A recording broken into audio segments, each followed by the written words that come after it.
us all season long. Thank you for always being there for us. And for everything you do to help us grow through high school sports. You make it possible for us to play the sports we love, and we will always be grateful.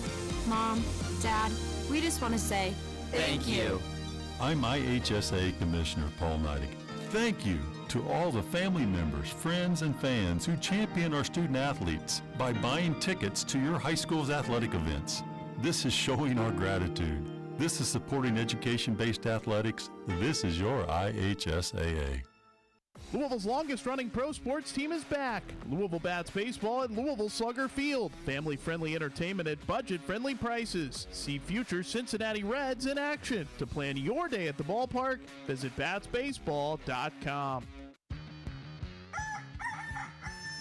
Roosters is the place to watch your favorite teams play. From college to the pros, Roosters has all the games. Plus, you're going to love the food at Roosters. Come watch the games and enjoy 79-cent boneless wings every Monday.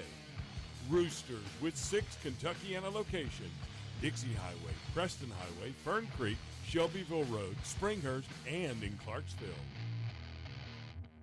The Mike Rutherford Show is brought to you by Everything Concealed Carry. Joe is back with up to 1,000 new and used guns on display, and we pay cash for guns. Visit us in J-Town at 10306 Taylorsville Road or online at eccguns.com. In 5, 4, 3, 2, 1. Obi Trice, real name, no gimmicks. Who are you? He had a voice that could make a wolverine purr. That's what I'm talking about, man. Wait a minute. I know you. Check out the name tag. You're in my world now, Grandma. I know that, dude. He's a modern-day Yoda. I'm your huckleberry. Allow myself to introduce myself. Greetings and salutations. We came, we saw, we kicked its ass. You're excited. Feel these nipples. That boy is good. Good and terrible. Well, I have a microphone, and you don't. So you will listen to every damn word I have to say! This is the Mike Rutherford Show on the Big X. The Sportos, Motorheads, Geek Bloods, Wastoids, Dweebies, they all adore him.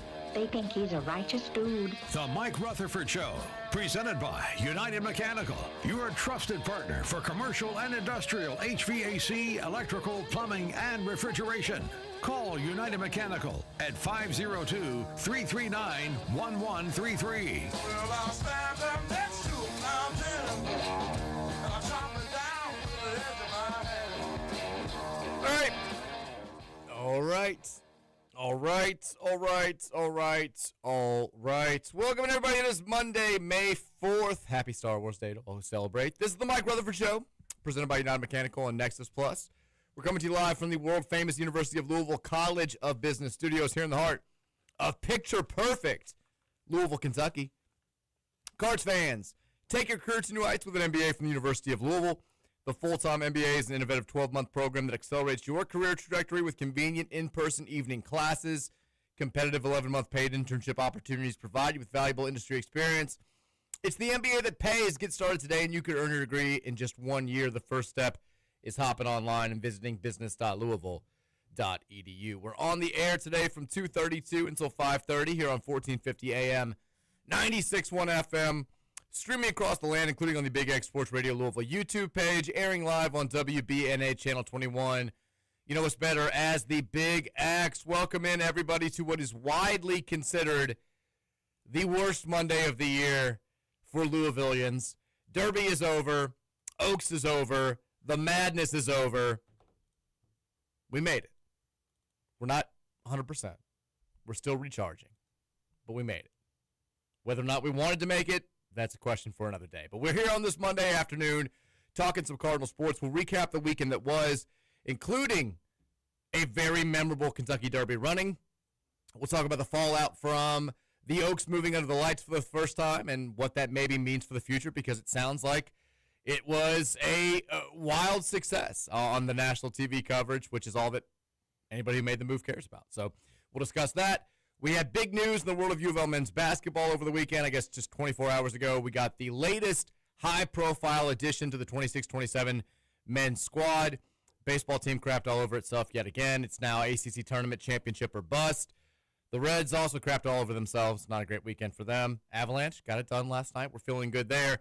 It is also, if you missed Friday's show, and I know that it's Oaks Day, I was actually pleasantly surprised by the number of people we had on the YouTube live stream, by the number of text line submissions we had. It was a much more busy Friday than I was expecting on Oaks Day. But changes are afoot here at Big X Nation and the Mike Rutherford Show. Roman and Matt are kind of switching places on the production side of things. Roman is now producing the shows that Matt used to produce. Matt is now going to be in here producing this show. Roman will try to stop by when he can. I told you this was going to be like the classic, guy leaves company, woman leaves company, and they're like talking to all their work friends on their last day, and they're saying, we'll still hang out. We'll see you guys. And they just never see each other again. Roman just looked in through the little window as he was walking by, just waved goodbye. Didn't even come in and say hi. Just nothing. No, hey, I'll sit in for the first segment. He's just off to bigger and better things. But we've got producer Matt Childress in the house now on this Monday. Give him a follow on Twitter at @mchildress__. Is that right? Yep, that's right. Matt, how are you, buddy? I'm good. Had a really nice, relaxing weekend. This is the first weekend in a long time I just didn't really have any responsibilities. I'll be honest with you, Mike. I watched basketball and played video games all weekend. So you did no derby stuff? I did no derby stuff. Just basketball and video games. There were none of my friends had derby parties. None of my family had derby parties.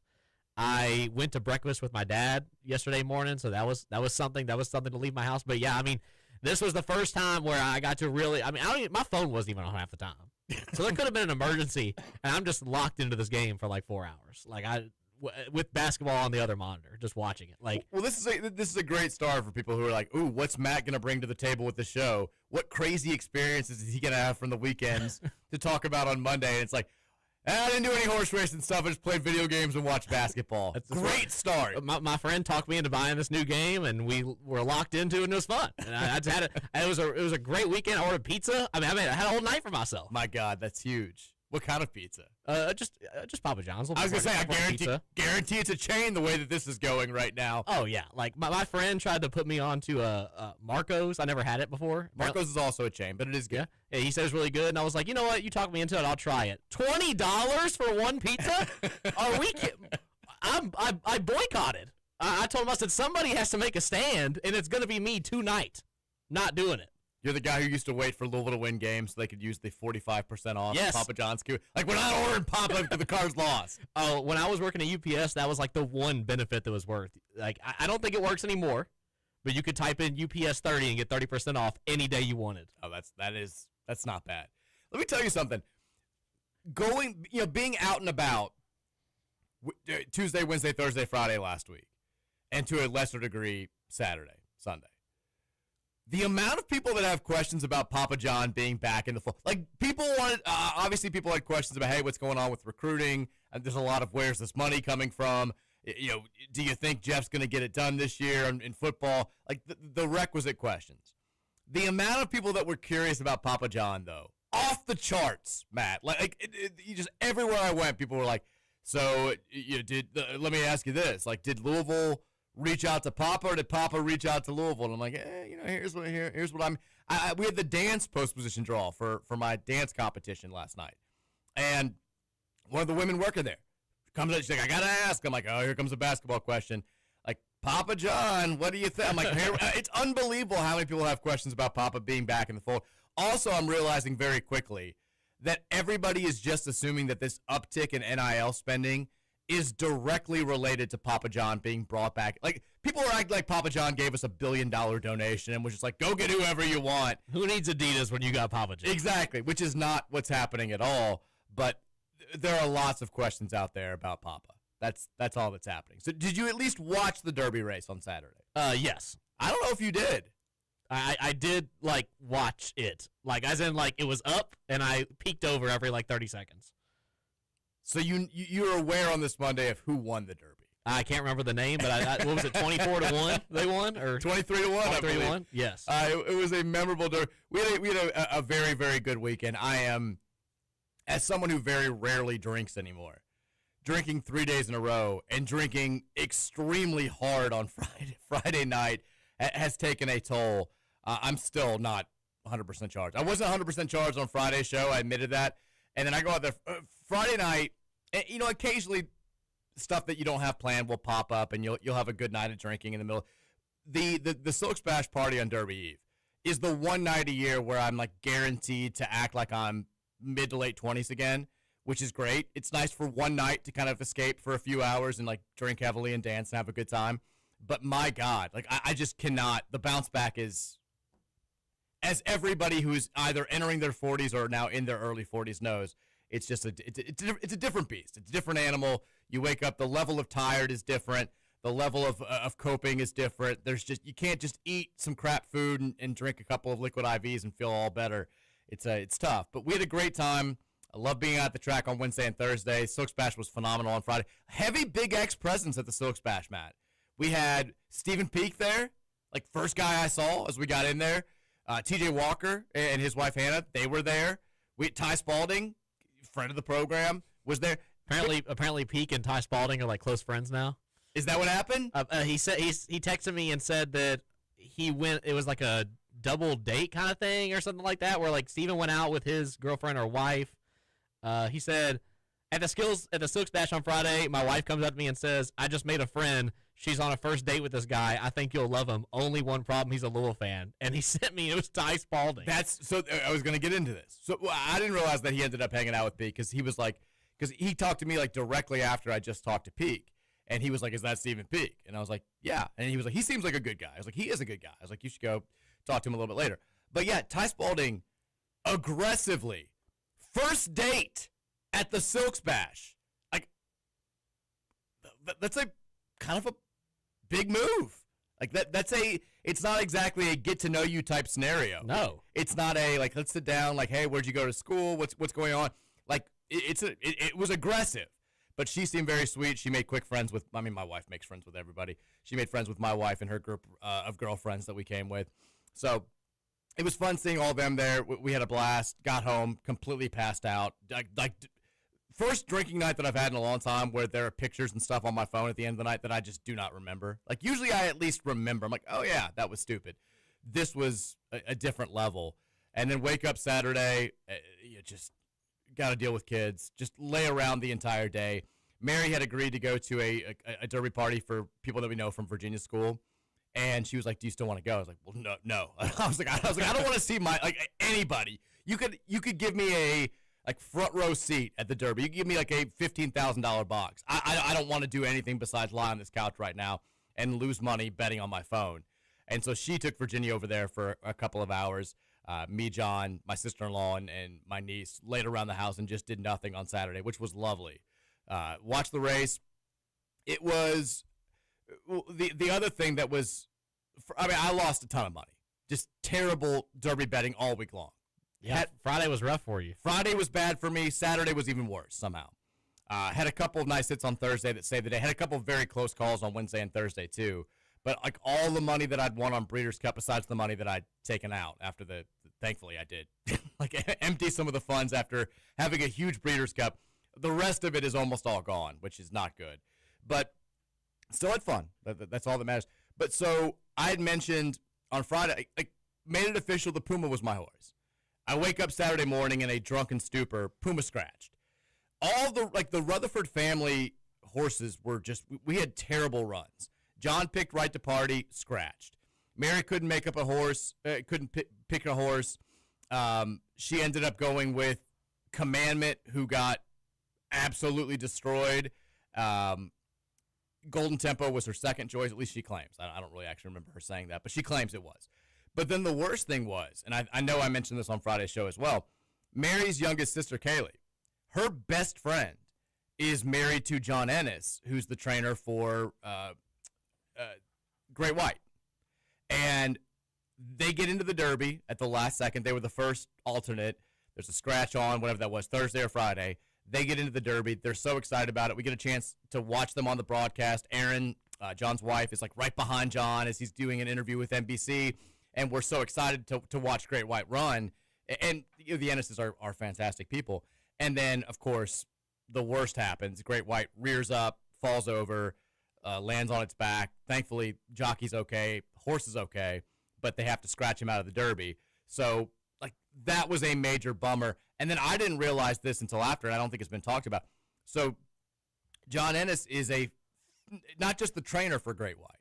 He's a 50% owner, which means there's an entry fee for the Kentucky Derby, which seems ridiculous. If you qualify, it's like you should probably not have to pay to be in the race.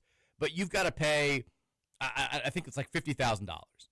And for that horse being an alternate, there was like you still had to pay like a certain amount of money to just even be considered as an alternate. And then if he gets into the field, it was like $25K.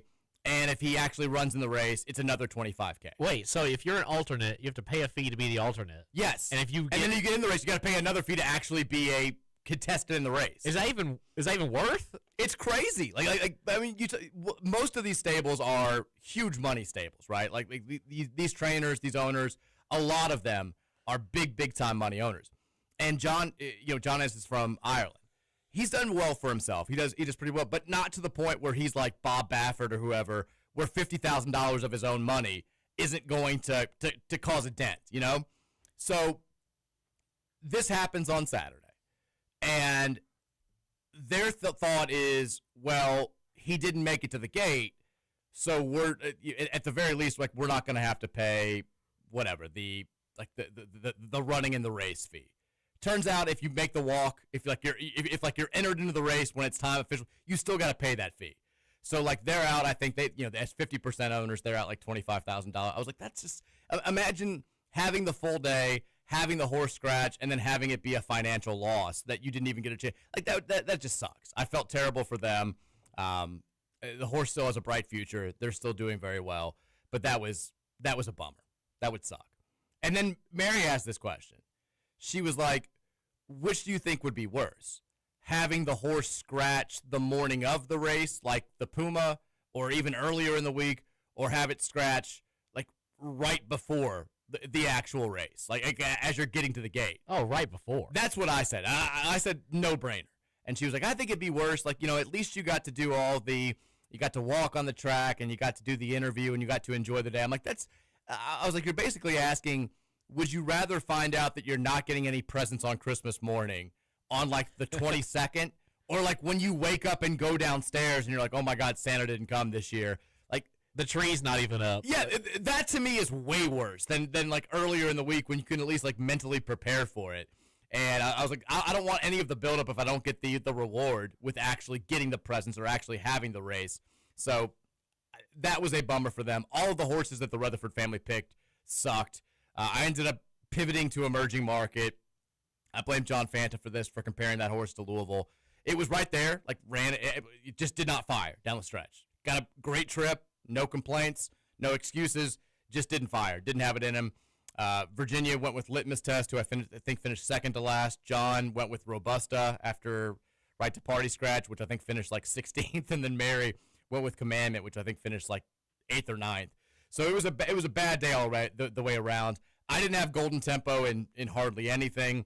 I think I threw him into a couple of tries, but did not have Osili in anything. The 77-1, never won a race, looking to be the first maiden winner of the Kentucky Derby since like 1883 or something.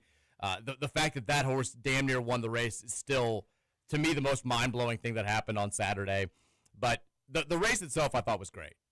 Renegade got drilled at the very beginning. So happy, just like stumbled into 5 different horses. I think Renegade ran the best overall race. If he runs in the Preakness, he should be the favorite, unless Crude, what's the horse that just destroyed the Pate Mile? If that horse runs, I think that horse is an absolute, Crude Velocity is an absolute monster. But we'll see. They've made no commitments. The Sherry DeVos camp have made no commitments about running Golden Tempo in the Preakness. We'll see what happens there. But the other big story of the weekend from the horse racing perspective, and I promise we'll get to the Louisville stuff here in just a second, but the ratings for both the Oaks and the Derby, huge. So the Oaks Day, the big story obviously was for the first time the Oaks running under the lights and how it was going to affect the community. I think that you saw. I don't want to say best of both worlds, but I think the local community was happy that a ton of people left the racetrack at 6 or 6:30. People didn't want to miss their dinner reservations. People didn't want to miss their Derby Eve parties. So the local community still got what it was used to, because you saw the numbers of people leaving the track at the standard time of 6 or 6:30. And on TV initially, like the race right before the Oaks did not look good. The infield there was not many people there. The stands were looking pretty scarce relative to what you're used to seeing. It looked fine for the Oaks, but it was not what it's used to being. But all that anybody at NBC or Churchill cares about is what was it like for the rest of the country. And they quadrupled last year's TV ratings for the Oaks. It was the most watched Oaks, I think, since like 1997 or something along those lines. The TV ratings were astronomical. 2.2 million people tuned into the Oaks race. That's a huge number for any horse race outside of the Kentucky Derby, let alone a non-Triple Crown race. So the Oaks is probably under the lights to stay. And there will likely be a push at some point to move the Kentucky Derby into later in the day on Saturday. Now, having said that, Saturday was also the most watched Kentucky Derby of all time. 19.6 million people tuned into the telecast. The ratings peaked during the actual race itself, as you would expect. 24.4 million people watching the race. We mentioned when we were doing the 100 most watched television programs of 2025 that I think only 6 of them were non-football games, non-NFL or college football games. And you had a couple of, I think you had the national championship game in college basketball. You had Game 7 of the World Series. And then rated higher than both of those was last year's Kentucky Derby. The TV ratings for the Derby have been good for a long time. It continues to grow right now. This is going to be another one that's on that list. This will probably be the most watched sporting event of 2026 outside of football in all of America. So maybe they still want more, and they do push it to later in the day, but Derby's doing pretty damn well right now. This was a crazy good day for ratings. It was a good day for the track. The weather ended up working out, and it was a little bit chilly, but you'd rather have a little bit of chills than steady rain for the entire day. Overall, I think it was kind of a little bit of a win-win. I think the restaurants didn't take a gigantic hit. The Derby parties looked like they still all were extremely well attended. So, and, the people watched in higher numbers, both the Derby and the Oaks. So, crazy weekend around here locally. I know that people are excited that horse racing radio, some people are excited that horse racing radio has come to an end, but we'll talk a little Preakness as we get a little bit closer.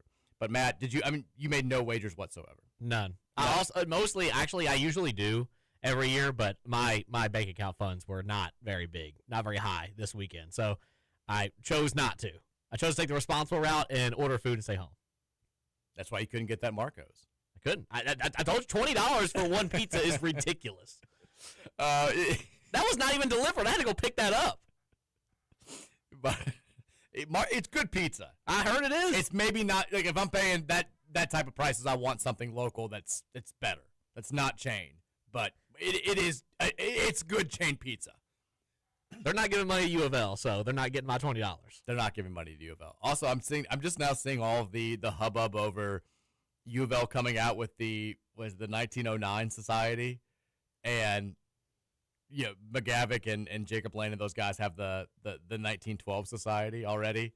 What's up with all the societies? There's another one? I actually hadn't seen this. U of L put out it's like another fundraising deal. Okay. It not like I guess like the 502 Circle, but not. I don't know. They just said introducing the 1909 Society, a sustainable commitment for what's next. Become a member here. More info here. Is it like a forum? Is it like a? It's a community of visionary donors whose philanthropic support strengthens all. It's another way for them to make money. Oh, is this the thing they were meeting about like weeks ago, saying that they were going to do some like non-profit stuff to raise money for athletics? I guess it's another group you can join if you give them a lot of money, and you can have access to exclusive gear. You can participate in Card March. God, I mean, I don't want to be that guy that everybody like. Why are you walking down card march? Like, what is that? I gave $100,000. I'm walking card march. Look at that guy. He's clearly not involved in the team. You can get an invite to the AD Town Hall. You can get a website recognition. You get priority access to tickets. So there's that. You can give them a lot of money, and they'll give you. So we're just it's basically just where anybody can be a donor and like commit money to the athletic fund. I want to have a society. Big X Society. Because like, what if Midnight Society? You're telling me I can donate like $10 and I can just start tweeting like, "You're welcome for Obina Keyzy." I don't think you can. I don't think that's the way that it looks like. It starts at like $25K. I put that $5 in. I push us over the edge. Yeah, I don't think that's. I don't think that's the way that it works. Real quick, we'll talk about it at Keyzy after the break. We had the post position draw for our dance competition yesterday, Matt. I went in there solely hoping, so there's 12 celebrity dancers. I wanted just not to be 1 or 12 in the drawing. So I'm sitting there, I'm talking to the guy at my table who's Justin, which I think I've mentioned this a couple of times. I had no idea that like half the people in this competition were going to be people that had professional dance experience. I thought we all were kind of, it's like when you get chosen to kick like a field goal at halftime or a half-court shot, they make sure that you don't have any basketball or football experience.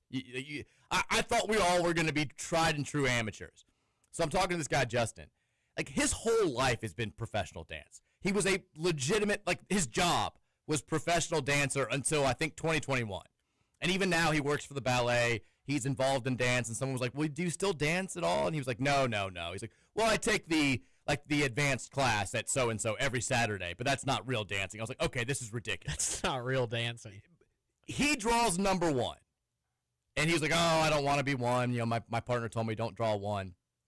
I'm the last person that you don't get to actually pick. They draw a name, and then you draw a number afterward. I don't actually get to draw anything because I'm the last person up there. I'm number 2. So you get to follow that guy. So this guy's going to come out, set the world on fire. Everyone's going to be like, oh, my God, is that what everybody's going to be dancing like? And then I'm going to come out there, very amateurish, doing the best I can, and I feel like it's going to be the biggest just absolute drop-off that you could possibly have.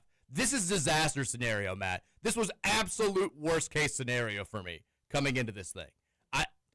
I like half jokingly went to him afterwards. I was like, if you really don't want to be 1, like we can trade, but like also seriously, he's like, oh, I think it'll be okay. I was like, oh, okay. Please God, trade with me. I did like the one thing I didn't want to do was be first. The one thing that's worse is going second after the guy who's danced professionally for like 35 years of his life. This is going to be a disaster. All right, let's talk Louisville basketball after the break. We'll talk about the Obina Keyzy, a commitment from yesterday, what it means for Louisville, and where we go from here. Keep it locked right here. Rutherford Show continues next on the Big X.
It's the 3 o'clock hour.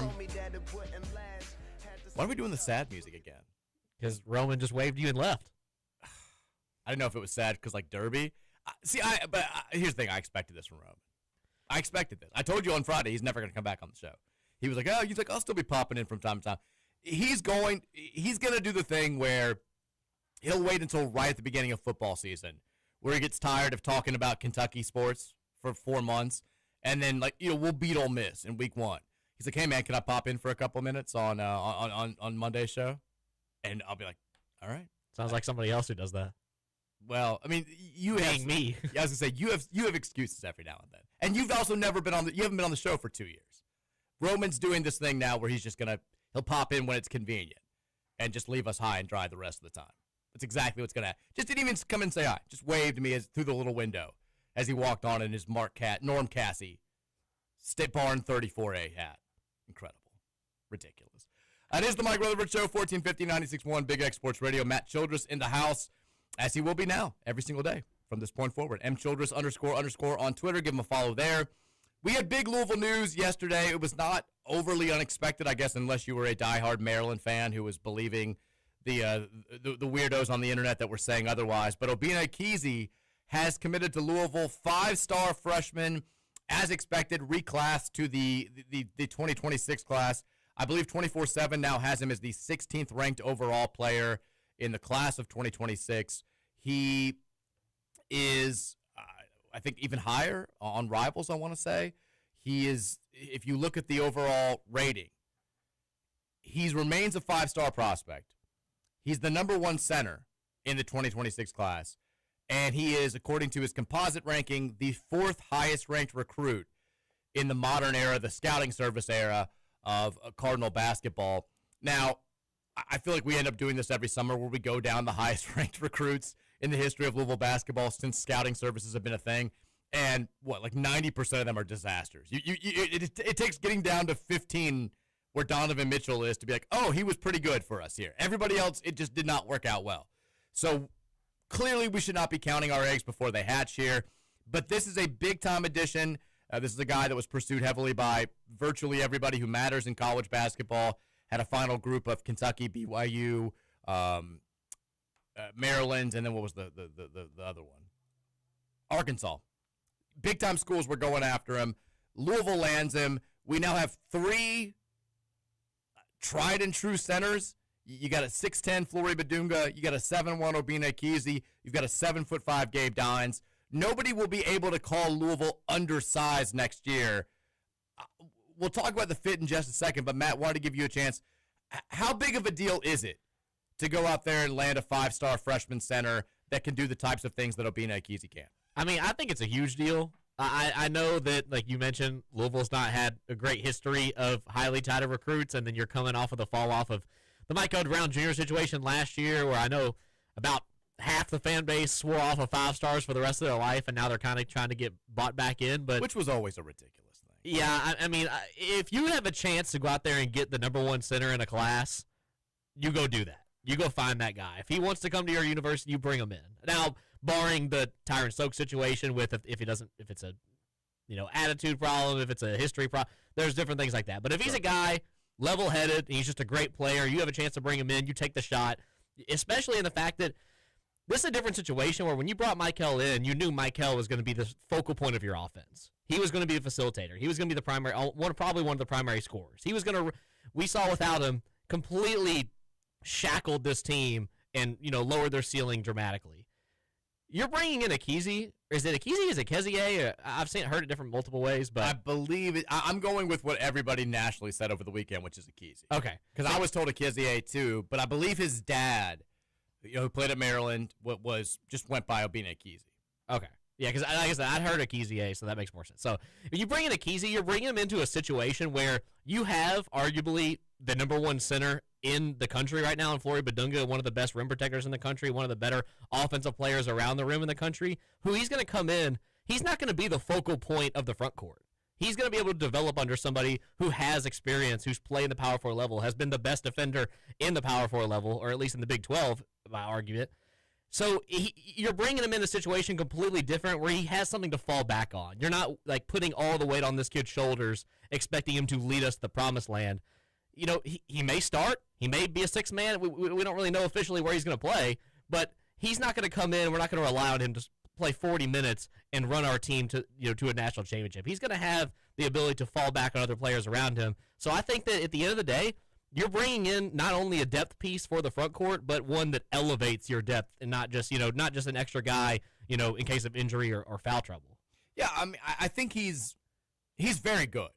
There's no question about that. It's not like, sometimes with highly touted centers coming out of high school, there's a learning curve, and you look at them and you're like, I can see the potential there, but he's going to be a great college player in 3 years if he stays in college that long.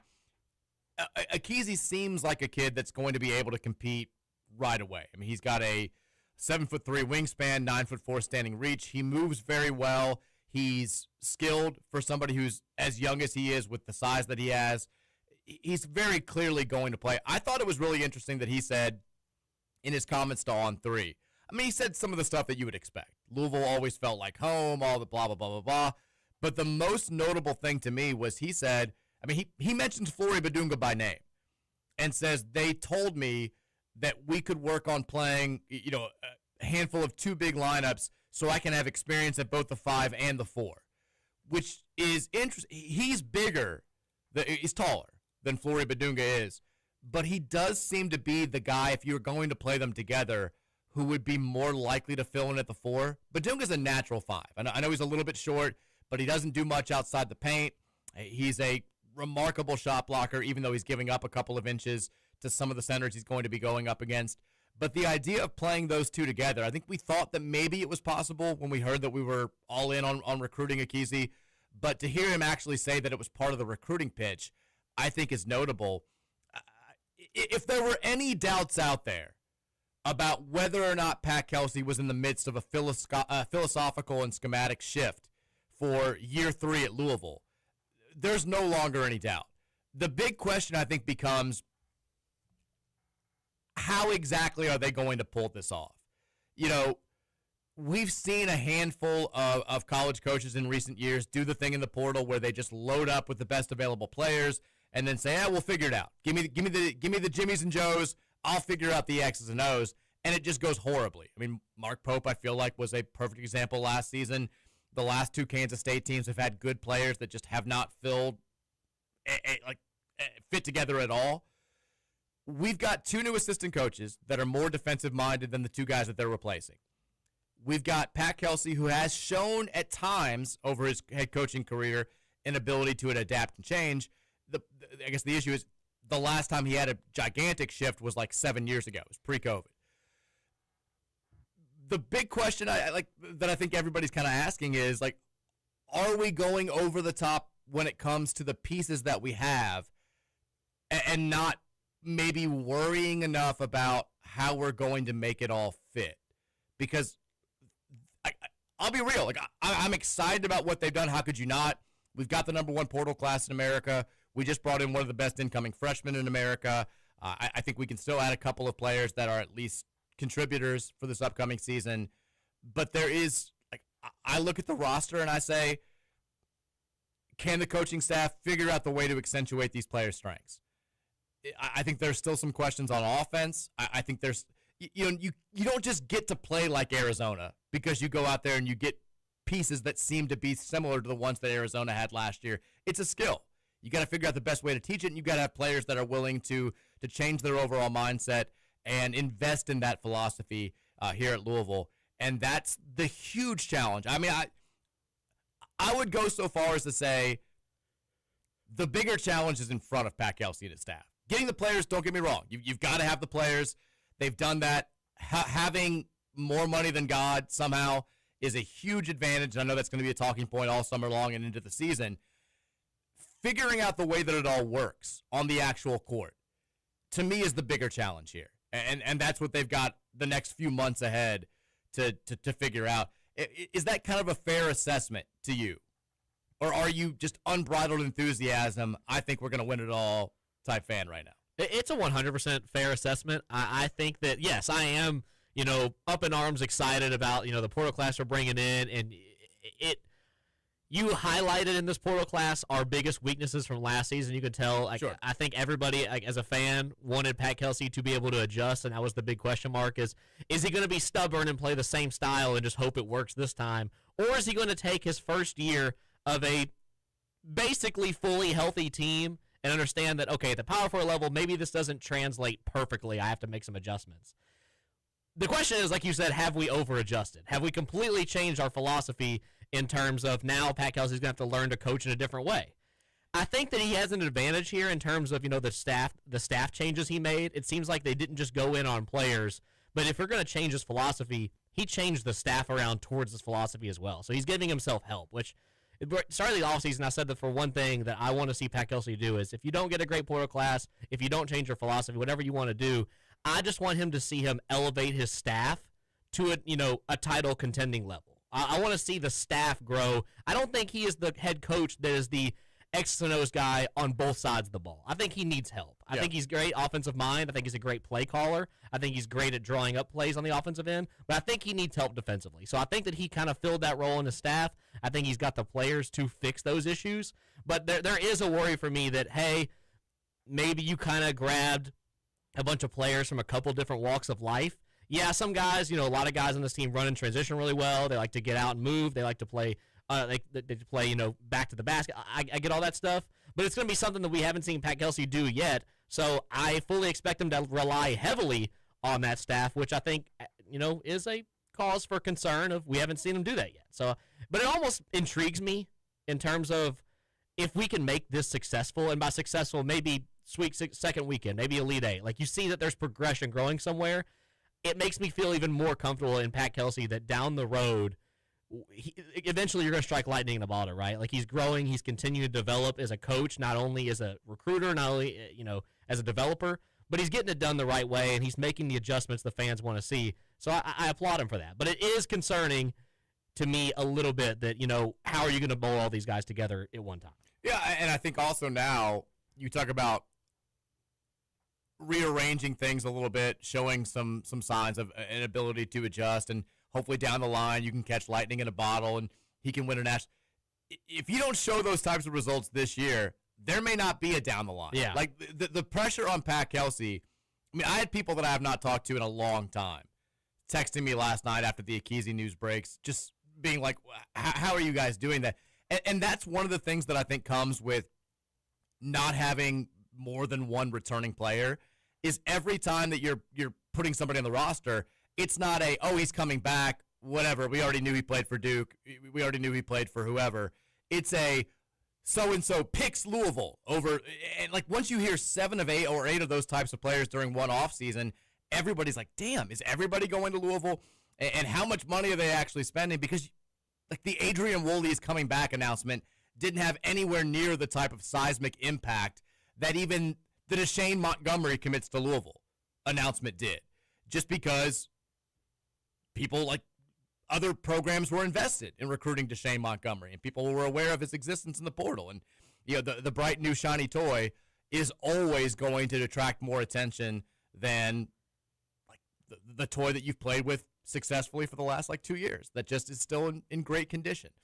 Let me ask you this: does Obinna Keyzy being added to the roster, I'm not going to say does it change your view of this team. How much does it change what you thought of this 26-27 roster, say, 3 days ago?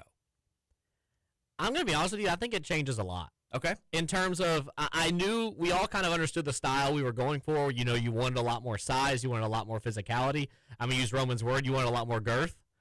God, he got his girth. He got his girth. The man asked for girth. And look, Papa or whoever, they absolutely deliver the girth tenfold. But the thing is the front court was the part where yes, we're bringing these guys in, but I'm not getting how they go together. Like, is Flory just going to sit on the post and then Fulgaris is going to sit on the wing or this and that? Like, he's not a back to the basket kind of guy. He's not some hyper physical defender to help him down. So like, how is this going to work? So when you bring in Keyzy in, it kind of makes me, it alleviates that stress for me a little bit that, yeah, he's not experienced yet. I'm not expecting him to come in and change the, groundwork of this Louisville basketball team. but it gives you an extra piece that is hyper talented and hyper athletic with a lot of length at being a great rim protector, who can also finish and, has shown in some of his highlight tape that he can score from the outside. So it gives another piece that calms my nerves a little bit, that maybe these things are a little more calculated than I'm giving them credit for. So I'm choosing to trust the process right now. I'm choosing that these are calculated decisions being made by the staff. I'm choosing that, this has been something in the work for a while now, and we're just kind of like, we have the resources and we have the coach. We have the guy who he can sell this program, he can sell the vision we're on. So Keyzy, for me, like I said, alleviate a lot of that stress at this moment. Might work out, might not, but at the moment, I feel a lot better than I did 3 days ago. I would like to hear, and I know we're asking for the world right now, and I recognize why it's not possible. The man is extremely busy right now. I would like to hear Pat Kelsey talk at some point over the next month or so and lay out the vision of how he thinks it's going to work, which he probably won't do. He doesn't like to get that deep into X's and O's, at least publicly, with folks, and he just kind of plays everything tight to the vest. Last year, it was so straightforward. It was so easy to see the vision. And I'm still a little bit surprised that it didn't work out better than it did. My voice is just going in and out. I know that Michael being hurt for half the season played a large part in that. But it was so easy to, like, every time we added a piece, it's like 42% three-point shooter. Can do some other things as well, but bang. That's how it's going to work. We're going to take 1 billion threes. We're going to make 1 billion threes. We've got enough athleticism. We got this guy coming over from Germany that can play the center position. Looks like he's been a pro for the last 3 years. He's going to be great. We've got some capable backups. This is going to work tremendously well. I don't think that anybody has a great handle on what the system is going to be this year. I mean, you've got maybe the best defensive player in all of college basketball coming over from Kansas. Carter Knox is a very good defensive player. Deshane Montgomery averaged like 2.1 steals. We saw Adrian Woolley play pretty good defense for most of last year. Jackson Shelstead, a little bit different, but he's undersized, but he's got a decent steal rate as well. Are we going to go out there and just try to win games like 72-64? Are we going to play lower possession games? Are we going to try to slow it down?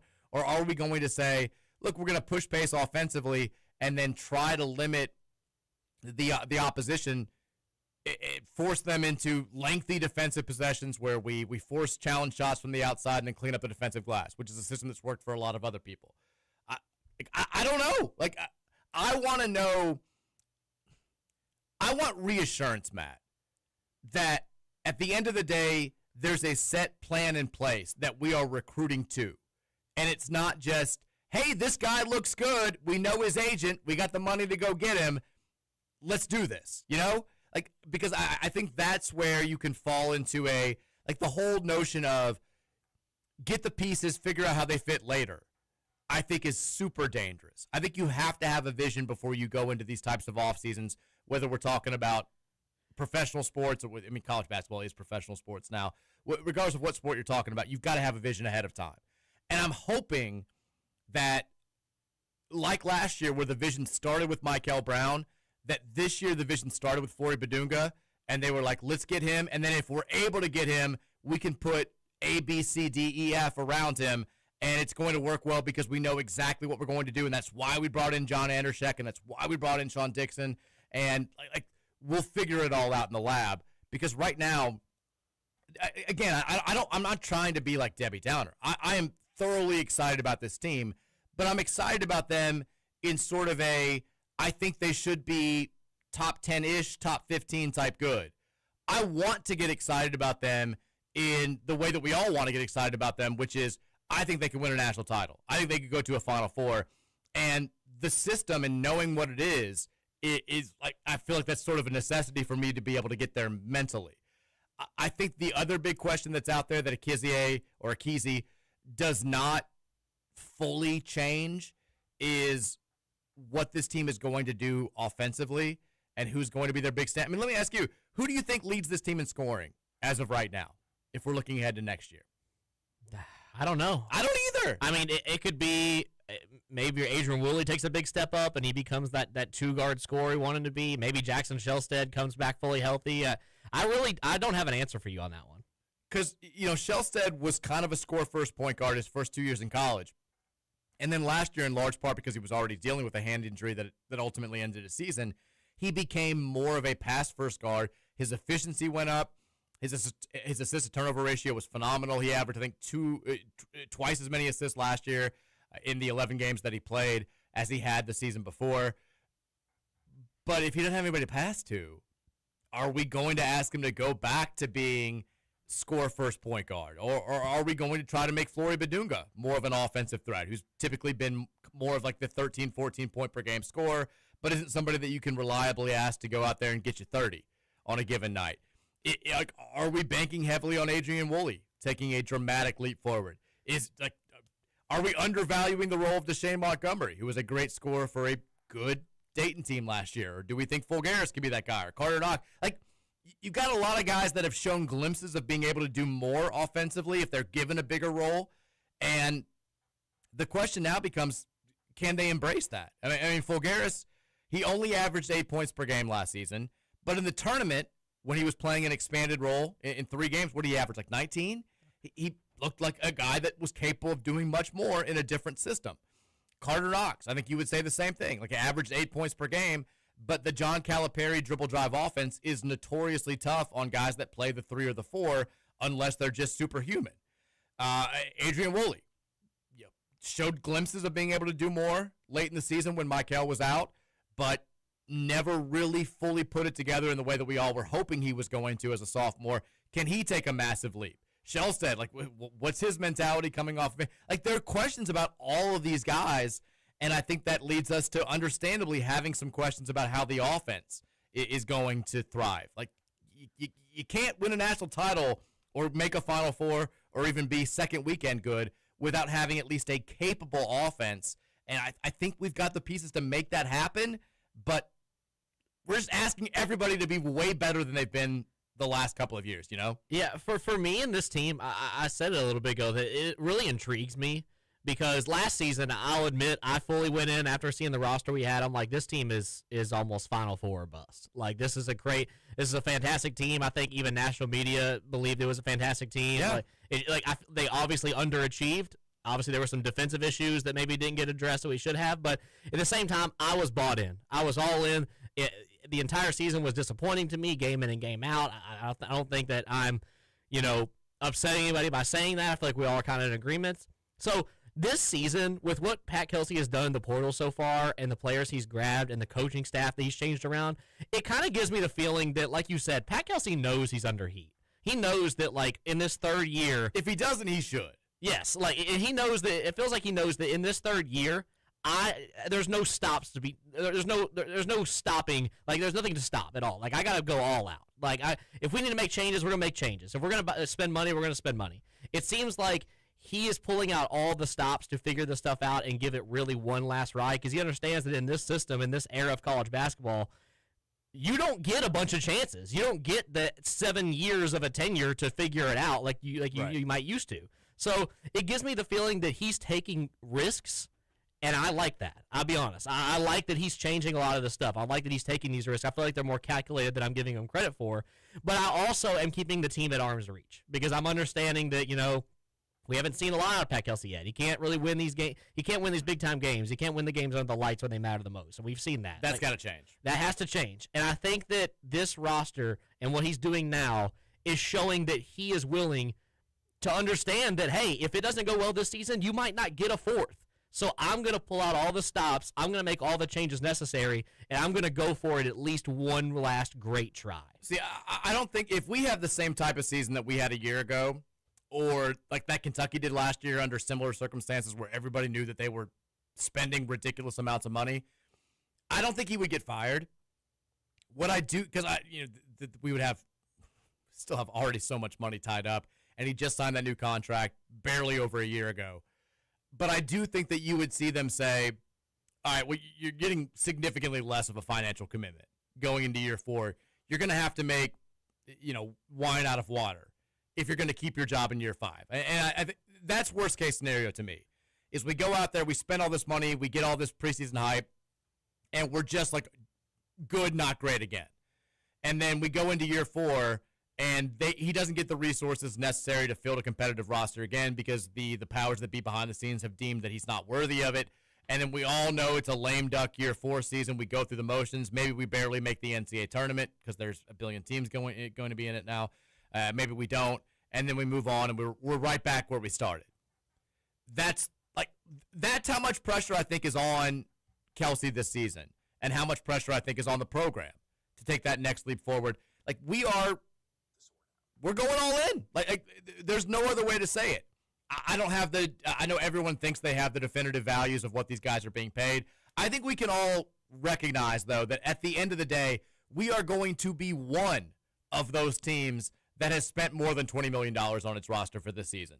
And I don't think there are going to be a lot of teams that join us in that category. I think it's going to be probably 4 or 5, maybe 6 teams that spend $20, $25 million on their roster this year. We will be one of them. And when that's the case, if you're one of the 5 or 6 biggest spenders in college basketball, you're expecting top 5, top 6 type results. You're certainly expecting at the very least top 10 results and a trip to the second weekend. And if you don't get it, it's not an off-season conversation you want to have. Let's take a break. When we come back, Gameday Men's Health text line. I haven't even given out the number yet. 502-414-1450. Your thoughts after the break. It's the Mike Rutherford Show, 1450-96.1, The Big X.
No, it's just changed to its first pitch is 7:10, so it's a little bit earlier because of the weather. But the Cubs have been bad against us recently. Everybody else in the Central just dominates us. And this weekend, the Pirates have been chesty. Their fans very hard to deal with, and they just beat the absolute hell out of us the first 2 games. And then yesterday, 1-0 loss. That was tough to stomach. But Reds fans also are like, you realize once you get outside of Louisville fandom and look at your other team's fan base, everyone's kind of the same. Like Reds fans went from making all the jokes about, hey, best record outside of the Yankees and Dodgers after April to like, we suck. We're terrible. Like, in the span of 3 days, that's all it took for everyone to be like, it was fun while it lasted. Here we go. We're fine. We're going to be okay. Stewart just get like NL Player of the Month? He did. He's also 0 for his last 18, which is not great, but it's okay. The piece, we're still in a very good shape despite having 4 guys that are basically AAA players right now in the everyday starting lineup, which is great. TJ Friedel needs to get out of here. Matt McClain, it may be over. Sucks. Whoever plays right field, usually not very good. We got to get some stuff figured out. But I still think we're going to be okay. Lodolo, get him back up. Hunter Green's coming in a couple months. We'll be fine. Gameday Men's Health text lines 502-414-1450. The YouTube chat's also popping. Do want to remind you guys, Gameday Men's Health is redefining men's wellness. No shortcuts, just results. Testosterone, peptides, weight loss, sexual performance therapy, and more. Visit GameDayMen'sHealth.com today to find out what they can do for you. YouTube chat, Robert says, so glad Derby is over. Nev says, YouTube Nation, stand up. 82 Atlantic says, Star Wars Day, also known as National Virgins Day. Matt, would you like to fire back? May the 4th be with all of us, except that guy. You are admittedly a diehard Star Wars guy. I am. Unfortunately, as of the last couple iterations of that have not been great. But I grew up with it, and you know what? May the 4th is a special day. Okay. It changed film forever, guys. Come on. Let's jump on the... It's not too late to jump on the bandwagon. Mandalorian Grogu comes out this month. I'll be sat. I might even be dressed up. You know what? I don't even care. Whatever you got to say, I'm doing it anyway. Good for you. How's the Iliad going? Not good. Did you not finish it? I haven't finished it. Did you punt it? I punted it. It was... Look, it's not... Like I said, it's not even the story. It's keeping up with the characters. It's impossible. Because they're like the names are so ridiculous.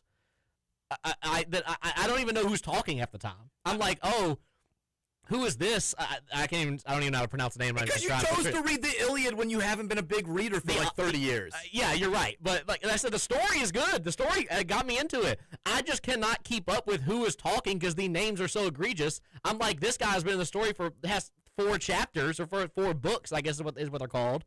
And I can't even keep up. It's impossible. So I gave up. I can't do it. I gave up. I always have books that I recommend to friends that are not big readers or trying to get back into reading. The Iliad would never make that list. You basically were like, I haven't swam since I was 5 years old. I'm going to go jump off the high dive and try to do a triple flip, like dive.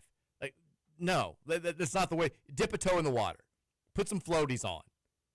You just float out there a little bit, get your bearings, and then maybe try to swim some laps. You just, you assigned yourself an Olympic trial date.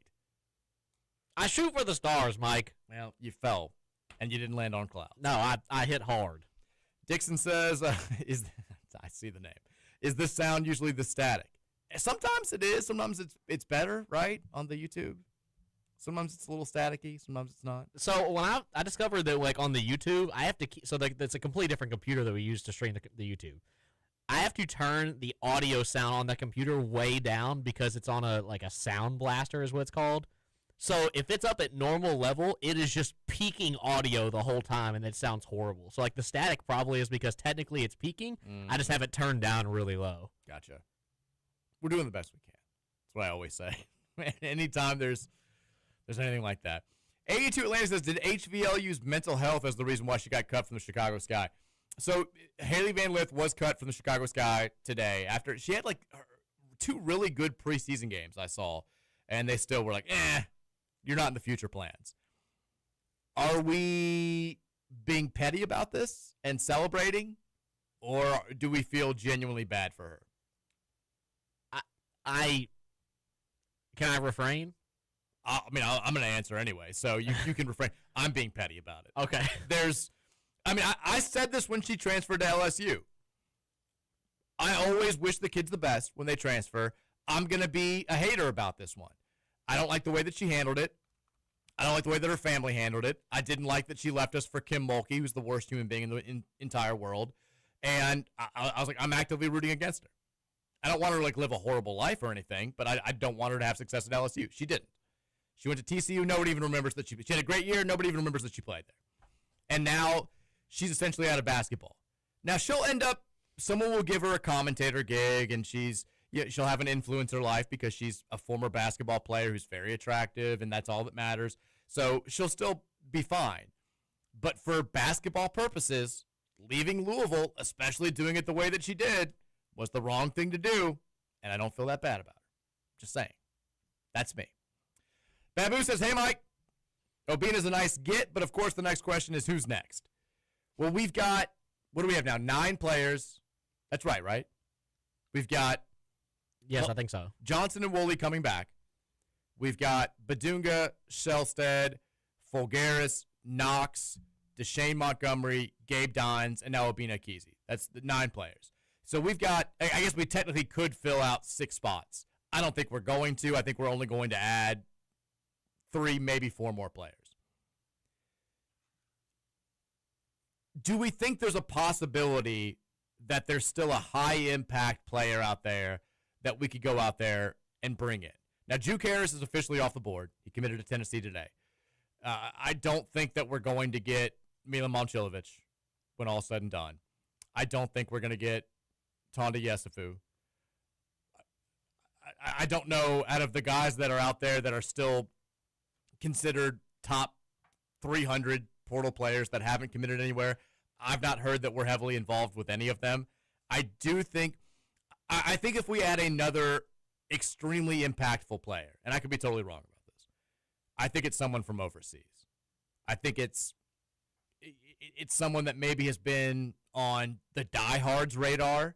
They've heard maybe murmurs about it for a couple of weeks, but for most people, it's going to be like, who the hell is this guy? Now I've got to go research his game.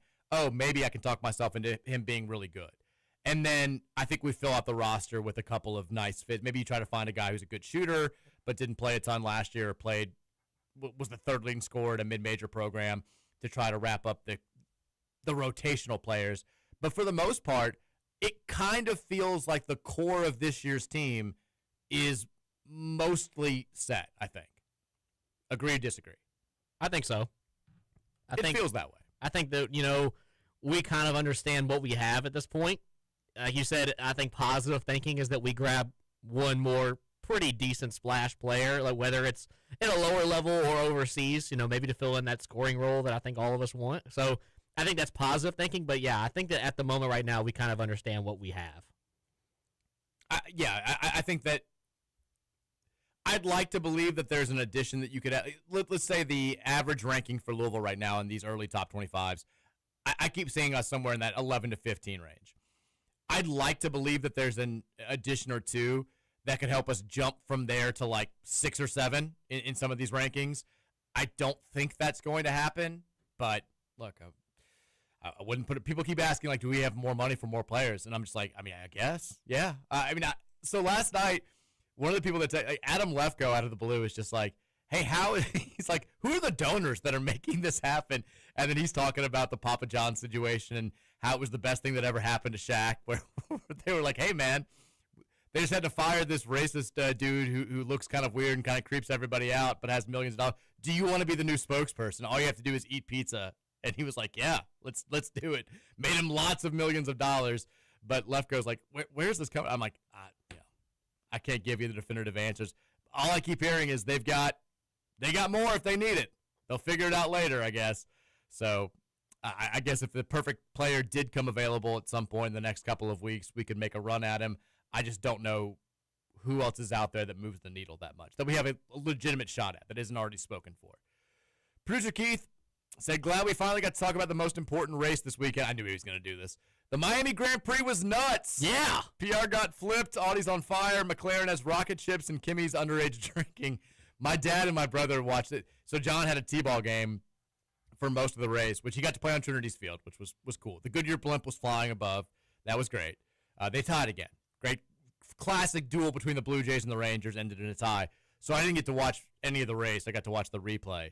But it did seem like a pretty wild Grand Prix, which is good for American racing. It needed to be. I mean, it's 2 months since we had the last race. Ridiculous. Then right week before the race, there's the whole Miami weather situation going on, so they might not even have it. And then 2 days before that, they announced that half the field is under tax evasion right now, so they might get sent to prison. One guy's apparently connected to a prostitution ring. There is always so much stuff going on with F1 right now. Nobody even wants to drive the cars because they hate the rules. They hate the cars themselves. Max Verstappen's about to retire. He's done. He's like, my run's over. He's doing endurance racing now. I don't know what's going on. Like, I just fell in love with the sport last year, and it's already dead. It's dead. Yeah, you missed. You're like, did you ever see the movie Almost Famous? Yes. You're like where the Philip Seymour Hoffman's like, rock and roll's over. You missed it. It's like all you're here is the death now, and he's like, well, at least I'm here for that. It does feel like Formula One, at least when it comes to America. It peaked with when the Netflix show got really popular. Yeah. 6 or 7 years ago, and I think the apex was the Abu Dhabi race where it came down to Lewis versus Max for the championship, and you had all the controversy about the way the last lap played out, and Verstappen passes him to win the championship for the first time. Like, that was crazy high drama, crazy theater. I still think, diehards aren't going to care. There still are tons of. It's nice that you don't have Red Bull dominating the way that they were. You don't have Max dominating the way that he was. Kimi Antonelli is he's what, 19 years old, 20 years old? He's 19, yeah. He's going to be a superstar for a billion years. Same with Piastri. We're eventually going to have to move on from the Verstappen. Lewis Hamilton's may race until he's 80, but he's probably going to call it soon. He's doing the LeBron James effect right now, but without the accolades. Yeah, he's consistently top 10 good, but not. He's never going to win a championship again, I don't think. Would love it. He's my guy, but Fernando Alonso is going to race till he's 65 probably. But the new blood in the sport is good, but there's high drama off the racetrack. It's bad. Could be good though. It can be. I love watching Kimi Antonelli race. I think he is like the prodigy right now. I think he'll be probably the best driver on the planet here in the next a year or two. He's already won 3 races in a row. Starting the race this week, watching Max Verstappen spin out entirely in front of 7 different drivers, nobody hit him, and then he still continued the rest of the race. Yeah, I was like, this is going to be epic. I'm excited, but yep, it's dead. Star Wars says any shot at another. He said, hopefully we can get at least one more guard. LM Cards 92 says, any shot at another point guard. The unknown of London Johnson is pretty terrifying. The fact that we haven't even targeted another point guard says to me that they feel comfortable with London Johnson. Did you hear Roman's tease during Run with Roman? No. At the very end of his show, at the 26th minute, right before you're about to come on, he said that over the weekend he talked to Ali Khalifa and one other person. I forgot who it was. Kobe Rogers. He took a picture with him. Yeah, Kobe Rogers. They're always together. About London Johnson. And he said, and tomorrow on the show, I'll tell you what they said. I was like, Roman. Jesus, Roman. What are we doing here? I'm going to guess that it was positive. That's he just comes in and he's like, they told me he sucks. Yeah. No reason to tease that. Here's the reason why I'm going to be a little bit doubtful, regardless of what anybody says who's seen him play, until I actually get to see him with my own eyes. Remember last year, the whole summer, when we added all these guards, and then everybody was like, don't forget about Kobe. Yeah. Chucky Hepburn was like, Kobe Rogers is going to shock all of y'all. And, Kobe wasn't very good. He was fine. I don't want to act like he was terrible. He certainly had his moments. He played really well, I thought, in the NCAA tournament, went over South Florida and had some other moments. But he was not this diamond in the rough, this guy that we all were just kind of discrediting, who then turned around and was like our 4th leading scorer and our best defensive player. That never happened. I'll take everything that I hear about London Johnson with a grain of salt until we actually see him play. But I do think the fact that we have not been actively recruiting, to my knowledge, another point guard outside of Jackson Shelstead since he committed is telling, at least what the staff thinks that's seen him. Robert says, we make an Elite 8 with a competitive game and go to the Final Four. Is that enough? I think so. Yeah. To appease the fan base. if we have a season where I think there's a misconception nationally that Louisville fans, certainly UK fans, are thinking that we all should have this mentality because they're desperate for us to be an underachiever this year like they were last year. But there's this notion that Louisville fans now, because we've been spending so much and we've been down for so long, we're all national title or bust or Final Four or bust. And I don't think that's the case. I don't want to speak for any of you listening. Maybe some of you are thinking that right now. I think we just need to have a season where, for the duration, we believe we at least have a chance to be a Final Four team. We're at least hanging around the top 10 for the entirety of the season. We're beating some of the best teams on our schedule, including in a couple of games that we're not expected to win. And then if we go to the tournament and we played in a good team in the Elite Eight and we got beat, I don't think you'd have fans that would just say, well, Pat Kelsey sucks, he clearly can't get it done. I think that type of overall season would be enough to instill a belief in the fan base that if we keep dedicating these types of resources, we're eventually going to break through, get back to a Final Four, and this is the staff that can help us win a national title for the first time since 2013. I think that the fans would all believe that. What can't happen is another winter like last year where the team's good, but there was never a moment past like mid-December last season where you watched that team play and you thought, I think they can go win a national title. We were all trying to talk ourselves into it, but they never gave us that tangible piece of evidence that they could beat the best teams in the sport, because when they had those opportunities, they got their ass kicked. And then they would go out there and they'd beat somebody who wasn't very good by 20, and it got to a point where we all were just sort of like, okay, we know they can do this. Can they do the other thing? And they never gave us that. This year's team, they have to at least give us that. If we're going to play a high-profile game against somebody in the middle of November on a neutral court, or if we're going to play Kentucky in December again and they're looking good, which seems like a big doubt at this point, we've got to win some of those games. And we've got to have a belief in the fan base once we get into the heart of conference play that we can play with just about anybody in the country. And we didn't have that last year. I think that's the bare minimum of what Pat Kelsey has to do this year. And I say bare minimum, that's a high bar to clear. But when you're spending the type of money that we're spending and you have the type of historical expectations that this fan base does, you should expect a high bar in year 3 regardless of what you've done the prior 2 seasons. Yeah, I mean, you should be competitive. You have the resources. I think that you have the staff. I think you definitely have the players. I want to choose that down the road, this past season is an outlier. You know, you that was your first season with a fully healthy team where you got to play the system you wanted to play without having to make any major adjustments to how your philosophy was going to be mid-season, and it didn't work. So I'm choosing to believe that, you know, this season we're going to pull out all the stops, like I said before, and, you know, we'll find out if he's going to be the man for the job. I mean, look, Floyd Badunga at the end of the day is just about everybody's number 1 rated player in the transfer portal. You don't go all in to get him if you're going to turn around at the end of next season and say, hey, you know, we weren't expecting to be that good. Fans should be happy with being a 6 seed that made the second round again, or a 5 seed that snuck into the Sweet 16. When you're spending that type of money and you're targeting those types of players and you're making that type of offseason statement, the message is loud and clear. We're all in. We know what the expectations are here. We're doing everything in our power to meet them. And if you have a season where we're not close to meeting those again, it sounds harsh, but bad conversations are going to have to happen going into year 4, if there is a year 4. And I think there will be. Dockery says, be more better with the audio. That's on Matt. Just I will be put him through the rigors already. I will be more do audio faster. Do more good audio better. I will. Producer Key says V8 engines are coming back in 2030, 31, according to MBS. Matt, don't give up on Max just yet. He's retiring. I want him out of here. Give up. I hate Max. He doesn't like Red Bull. His dad doesn't like Red Bull. He doesn't like driving F1 anymore. He's done.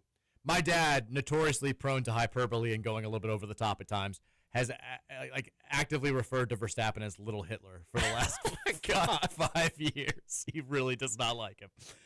Sean says, Matt is a Star Wars fan. Mad respect, young man. I, too, am a Star Wars fan. What fandoms outside of sports are you a part of, Mike? Outside of sports, I mean, we should asking me to reel off TV shows and movies that I like.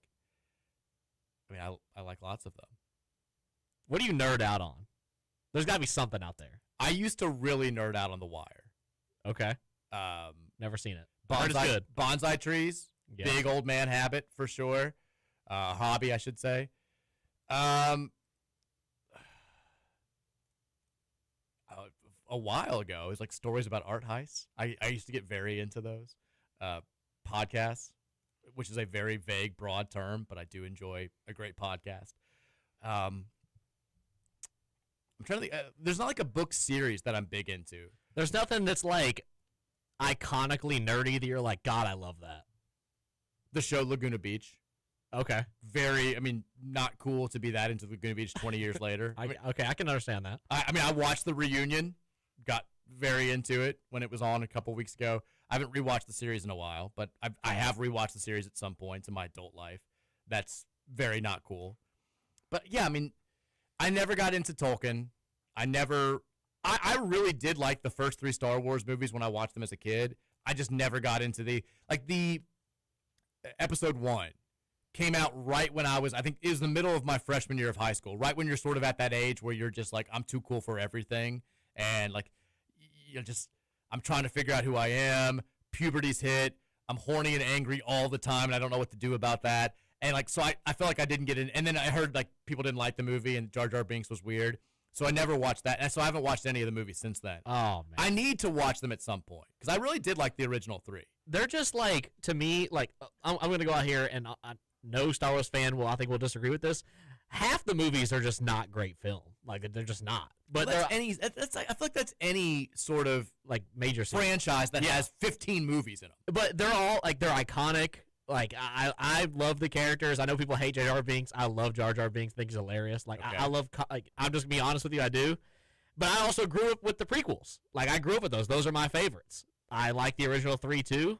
The sequels, I hate. I think they're terrible.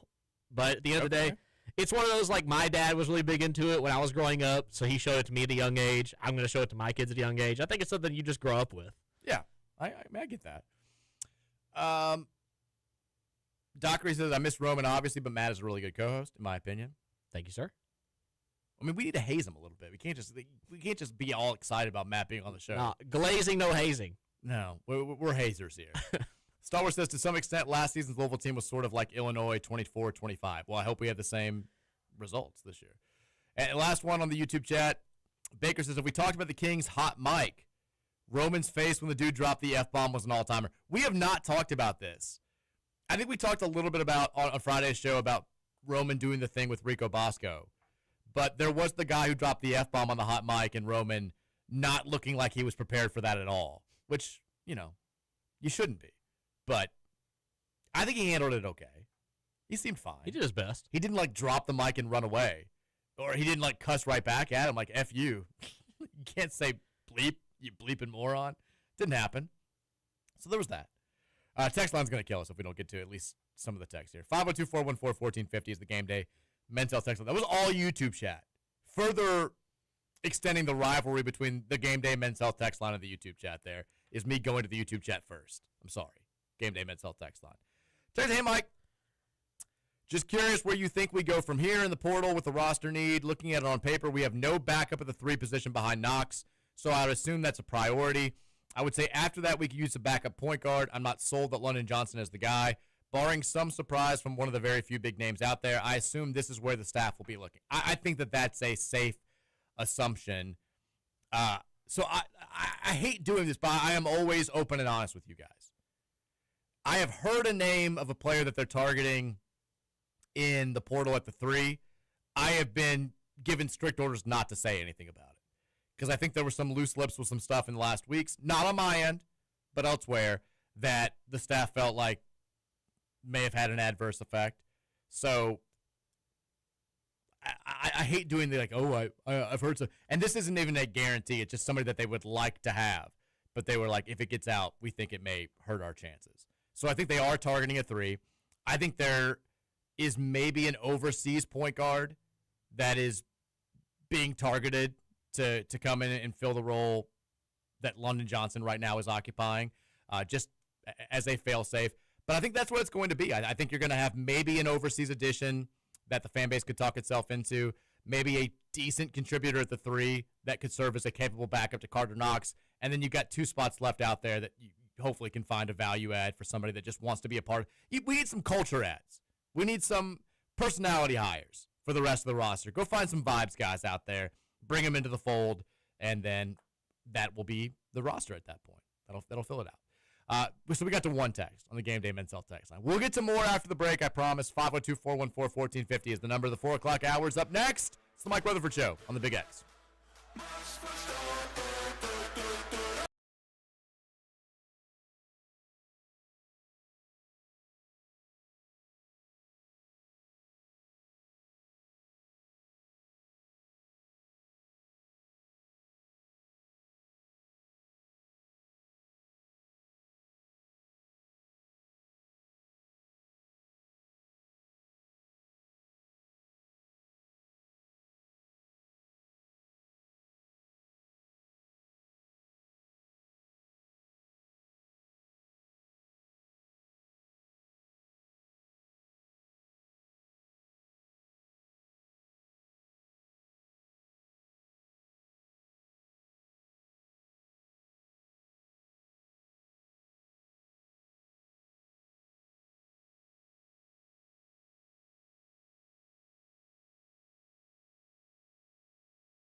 Tiny Hitler.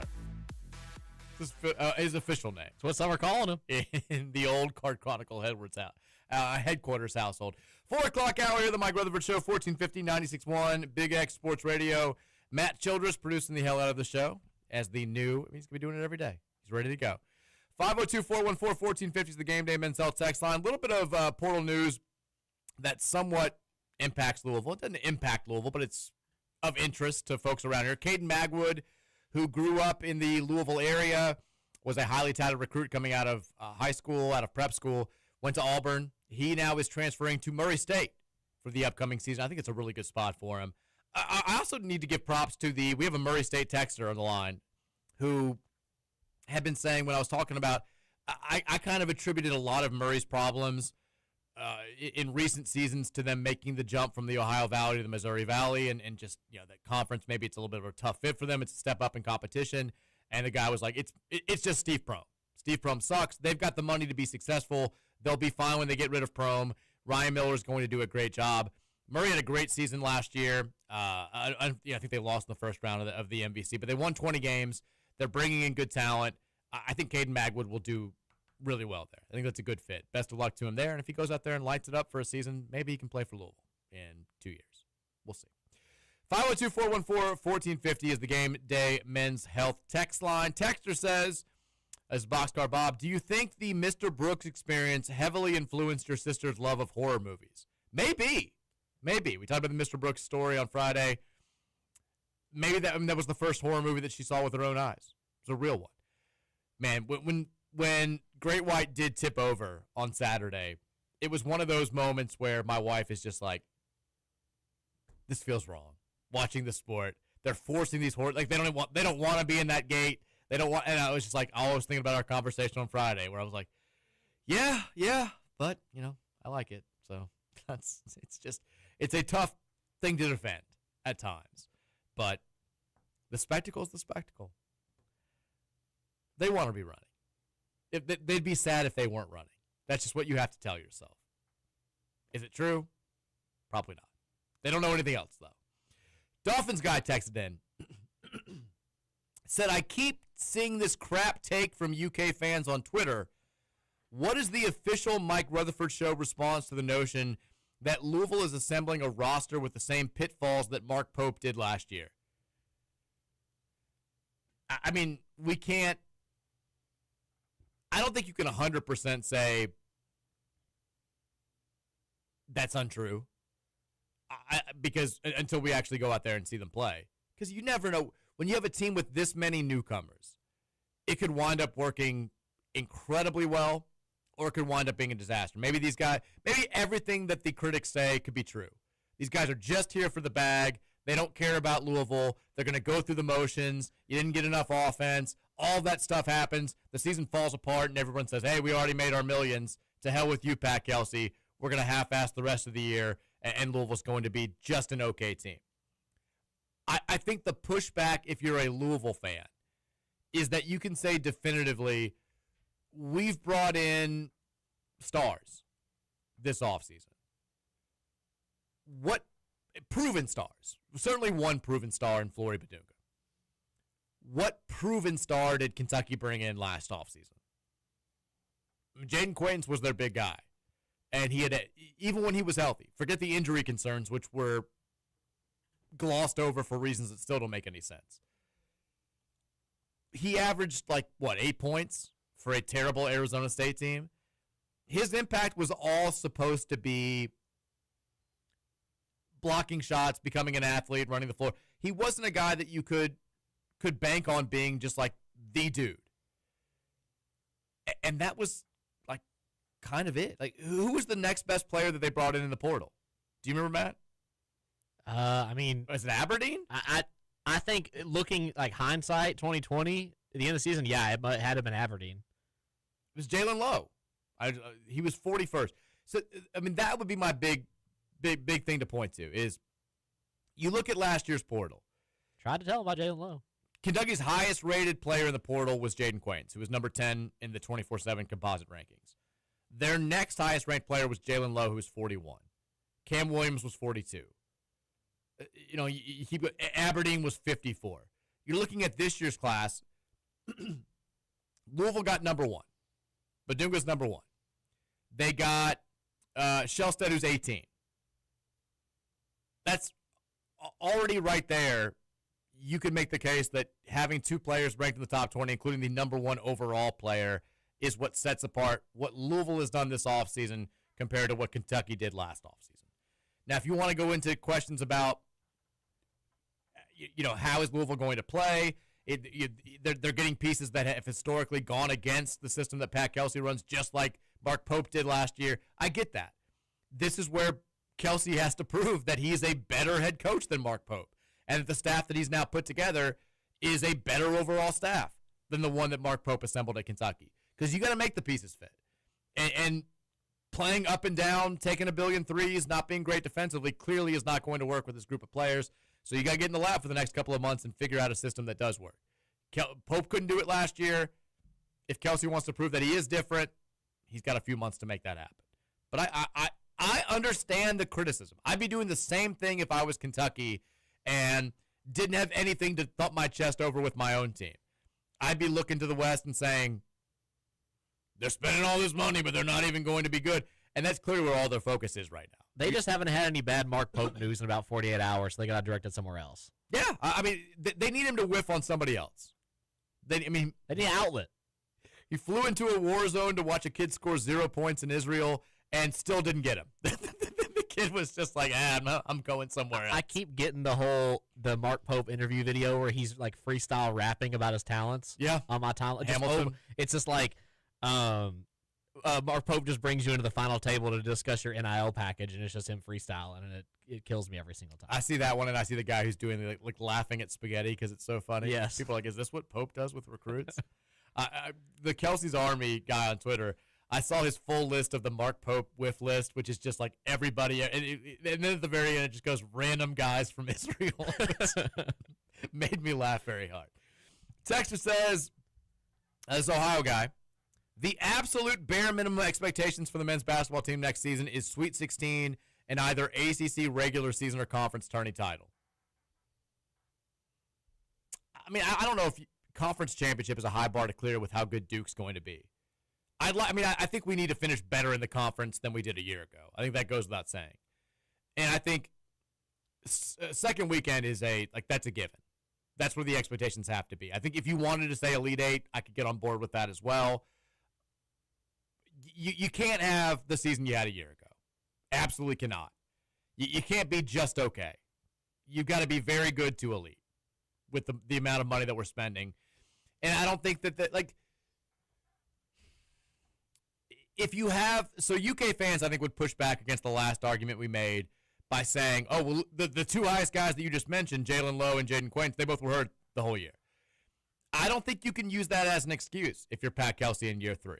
I think when you've spent this level of money, and I think we've got some guys to add, you should still have enough depth to be able to take on a serious injury to one of your biggest contributors and still be pretty damn good. I mean, everyone has glossed over this, but remember right before the NCAA tournament, Michigan lost L.J. Kaysen, the guard. I mean, when I picked Michigan to win it all, that was the biggest criticism that people had. They're like, well, you're not going to get it this year. They can't win it all with L.J. Kaysen. Nobody even remembered that he was out by the time they got to the end of the tournament because they were so dominant. They dealt with it. Everybody deals with injuries. You've got to create a team that is not overly reliant on one guy.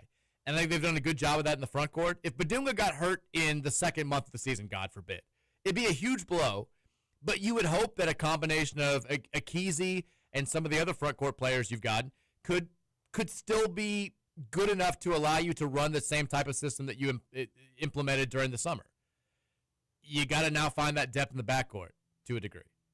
And if you don't, it's kind of on you as the head coach. Ohio guy also says, is Mary Rutherford excited for the Met Gala tonight? I think I've brought this up on the show before. I didn't know the Met Gala was tonight. I never know it is. I just start seeing the tweet of the guy falling over the steps and everybody making the same joke that they do every year.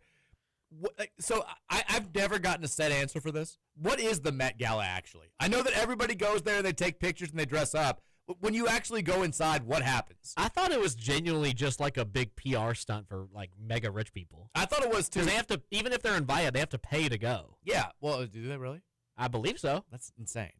Dave did a great episode of The Show with Little Dicky, where like they go in there and they all sit down and like this like old woman said, she's like, for your first introduction, like now we begin the fights, and she's like Travis Barker versus like D'Angelo Russell, and then they're like it's just a joke to mess with all the like the first timers attending the event, and then Jack Harlow comes up to him and is like, you really believe that, man? Like Harlow becomes his nemesis. It's a good episode, but like it explores some of the same questions I've always had. What actually happens when they get in there? Is it a fashion show? Do they just like socialize for a few hours and then go home? It's all about the pictures outside of the gala. Okay, so it says, yes, the Met Gala, or whatever it's called, is a fundraiser that requires payment, but most invited celebrities do not pay for their own tickets, so I guess they're sponsored by people. And it says it costs around $100,000 per person and $350,000 per table. just like the Let's Dance Louisville competition. That's what it is. That's the cost. I mean, yeah, DiCaprio's not paying $350K for a table just to be there. He doesn't care. It's getting comped. Yeah, it says someone's making a play. It says fashion brands and designers typically purchase tables and invite celebrities as a guest. Yeah, there you go. Sean on the YouTube chat, by the way, said, Matt, are you an Extended Universe fan? So does this? Oh God. No, I mean like I'm actually. You were so happy to answer the question. I'm kind of confused. Does this mean like Star Wars Legends, like the books and stuff, or are you talking about like Star Trek and stuff like that? Jesus Christ. Because if so, I do not like Star Trek. I hate that stuff. Star Trek sucks. Star Trek's for losers. It's for real nerds. Star Wars all the way. I don't care if Star Trek came first. It doesn't count. Does anybody actually like both? Are there people that will be like, hey, yeah, both are cool, or do you have to take a side in that world? I haven't ventured that deep, but I can say I haven't really met somebody who like loves Star Wars and loves Star Trek. I think it is more or less one or the other. Okay. Riddler says, one day with Bullet East Boy as the producer and the Riddler doesn't get read. Inexcusable. Oh, the riddle didn't get read. Okay, we do need to do the riddle. We didn't have time on Friday.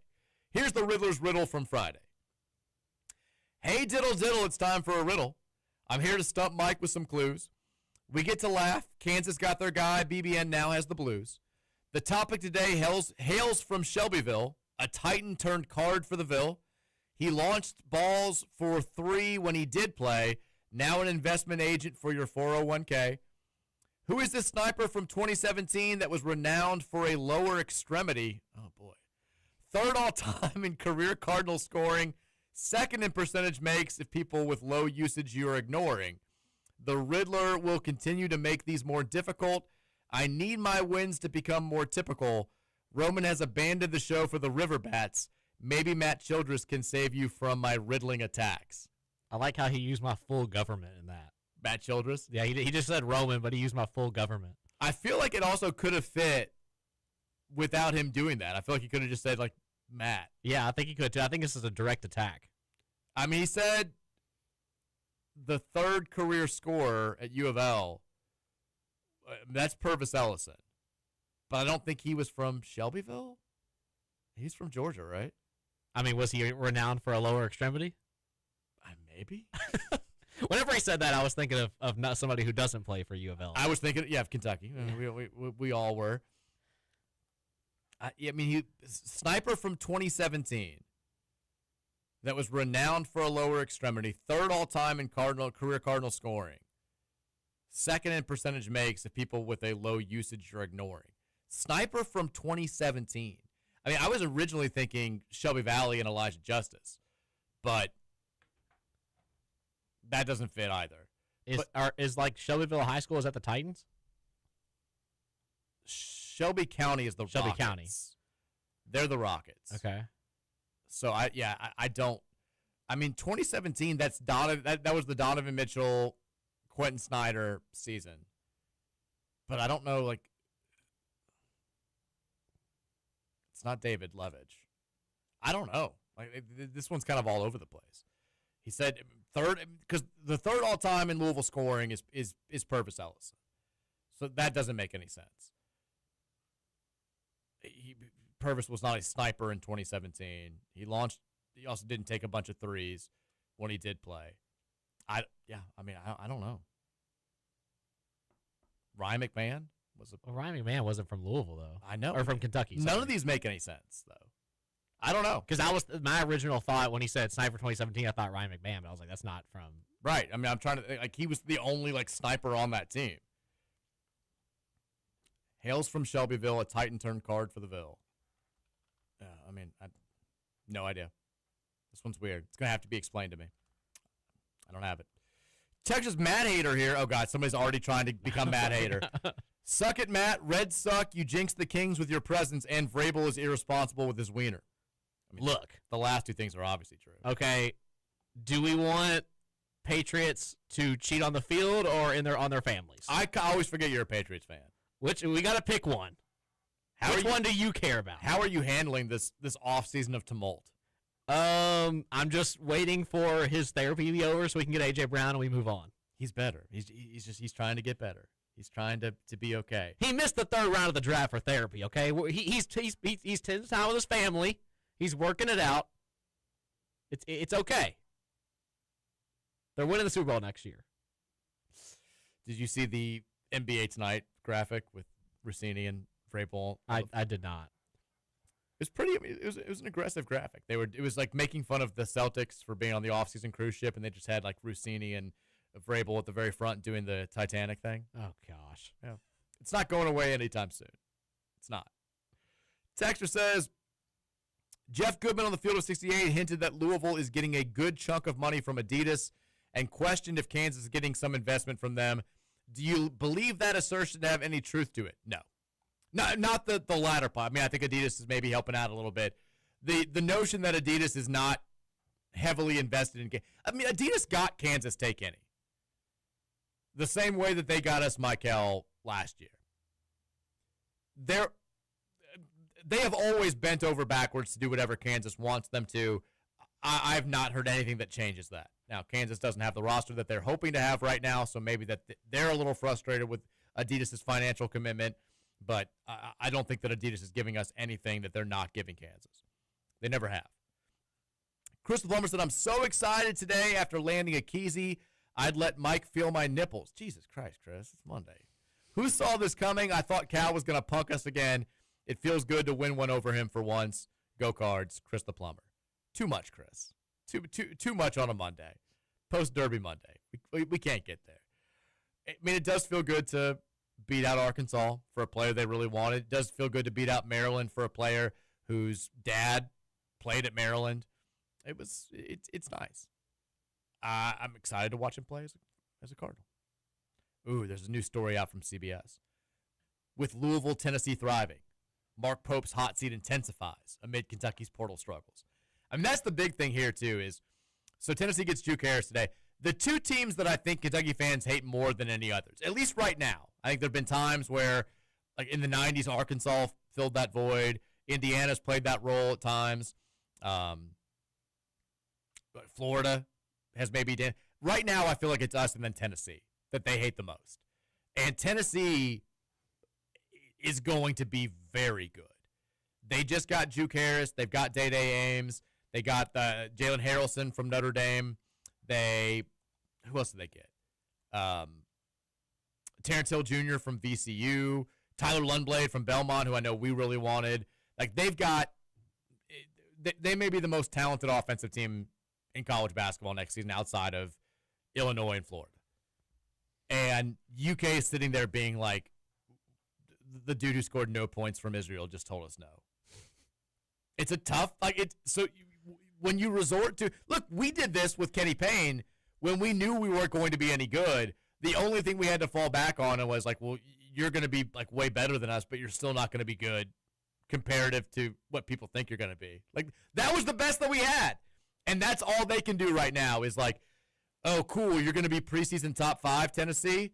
You still have never been to a Final Four, and you probably won't this year. Oh, I bet Pat Kelsey won't go past the Sweet 16 again. And meanwhile, they're like, we're the 67th best team in college basketball right now. It's a tough place to be. You got to pivot. You got to project a little bit.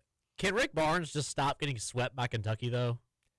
It doesn't help. It doesn't even make sense. It's like almost, I think 3 of the 4 of their losses were like major upset comebacks. Yeah.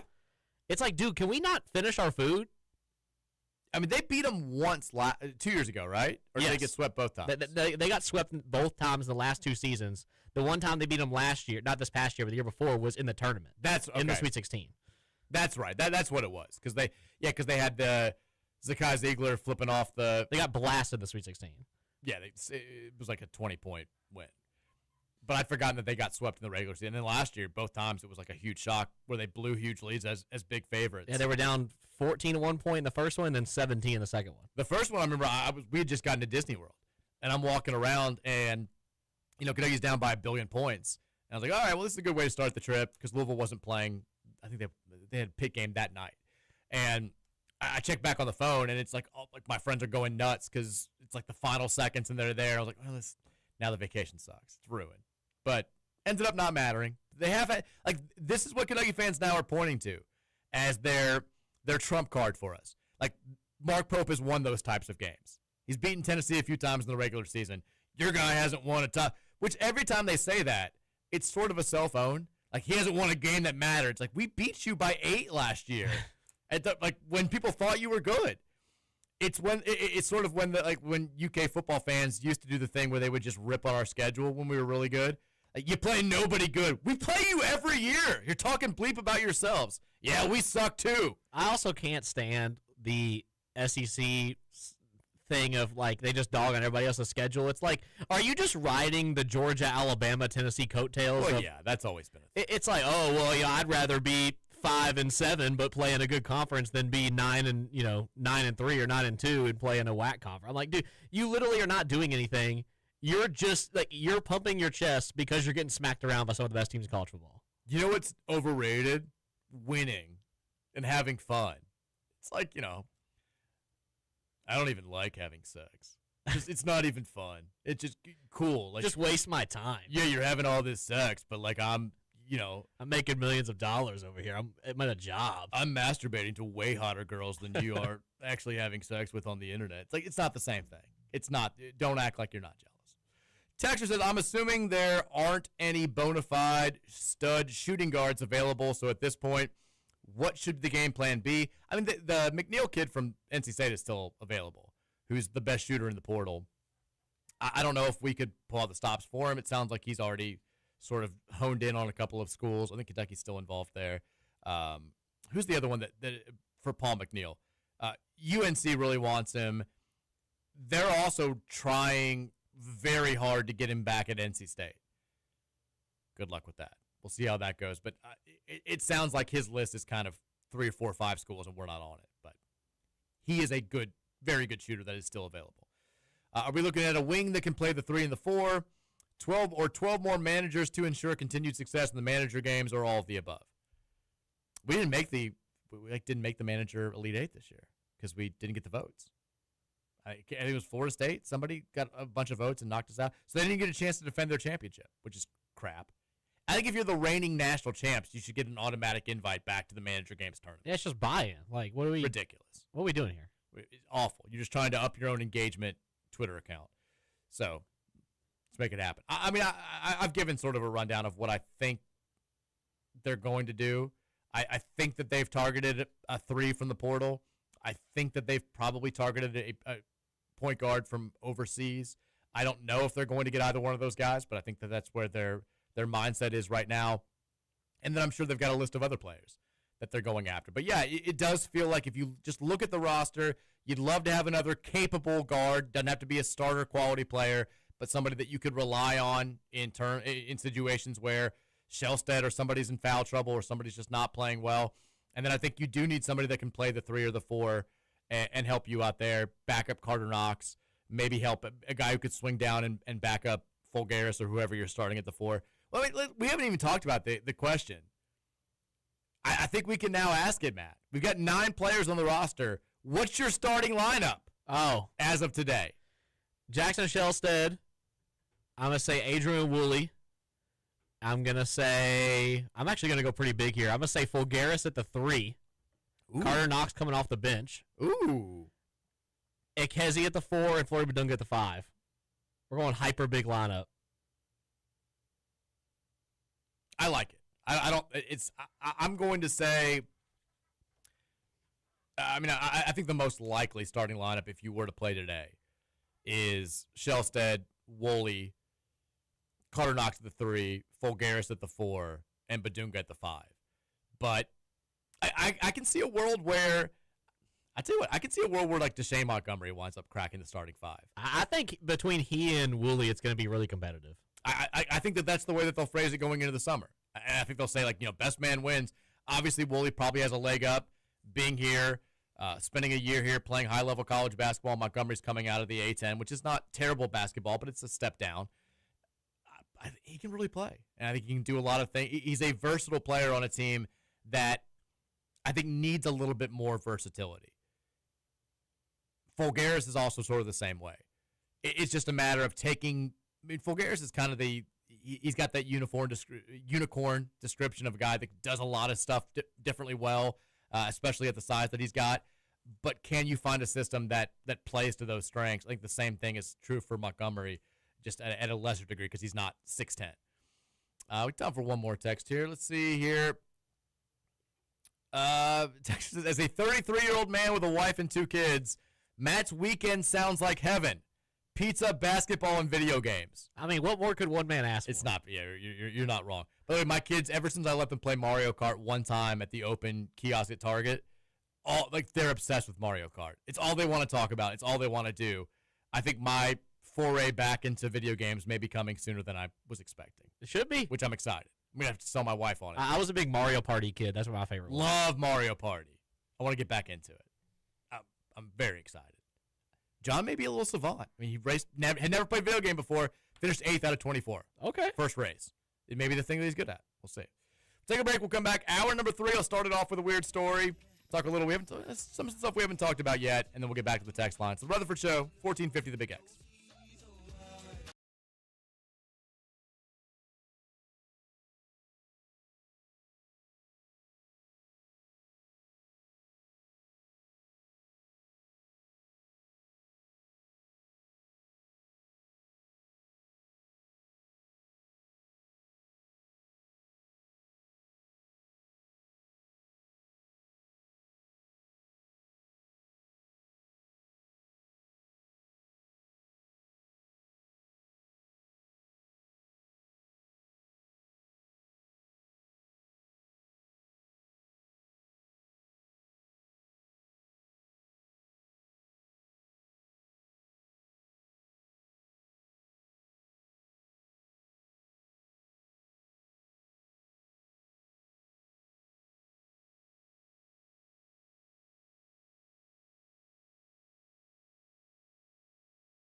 Oh, it's not. Guess can't say hell anymore. It's nice to know that the awkward and unpredictable world of whatever editing music, it's not stopping with Roman's appearance. Because Roman would have, we'd have some songs where they're basically saying the whole word, and he would just play it. And I'm like, oh my, I think we might get in trouble for that.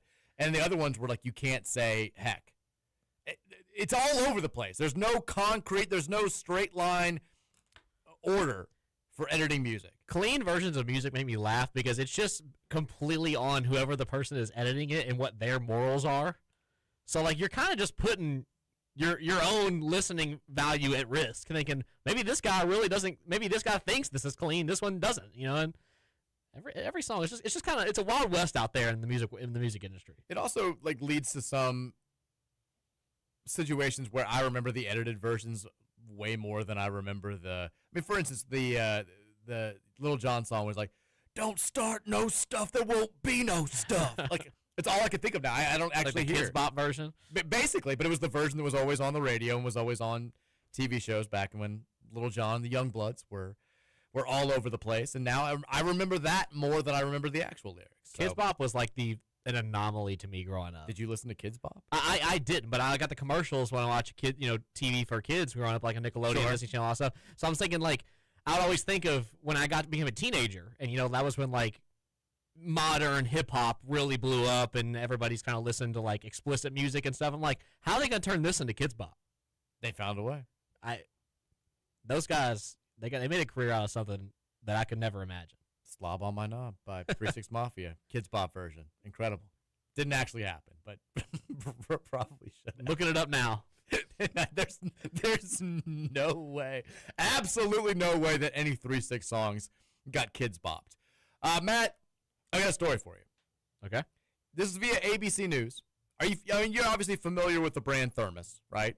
I like a thermos, like a cup, or so there's a brand. It's like Kleenex. Kleenex is actually a brand. Yes. Okay. But it's so prominent that everybody refers to different brands of Kleenex. Still, it's just Kleenex. Yes. Thermos is the same way. So it's a popular food and beverage insulated container company. They announced today that they're voluntarily recalling more than 8 million jars and bottles for injury risk after several people suffered permanent vision loss from using them. Now, from a thermos? See, now, you're like me. You hear that, and I'm thinking, how? I've got to know more. How is Thermos, a Thermos product, causing vision loss?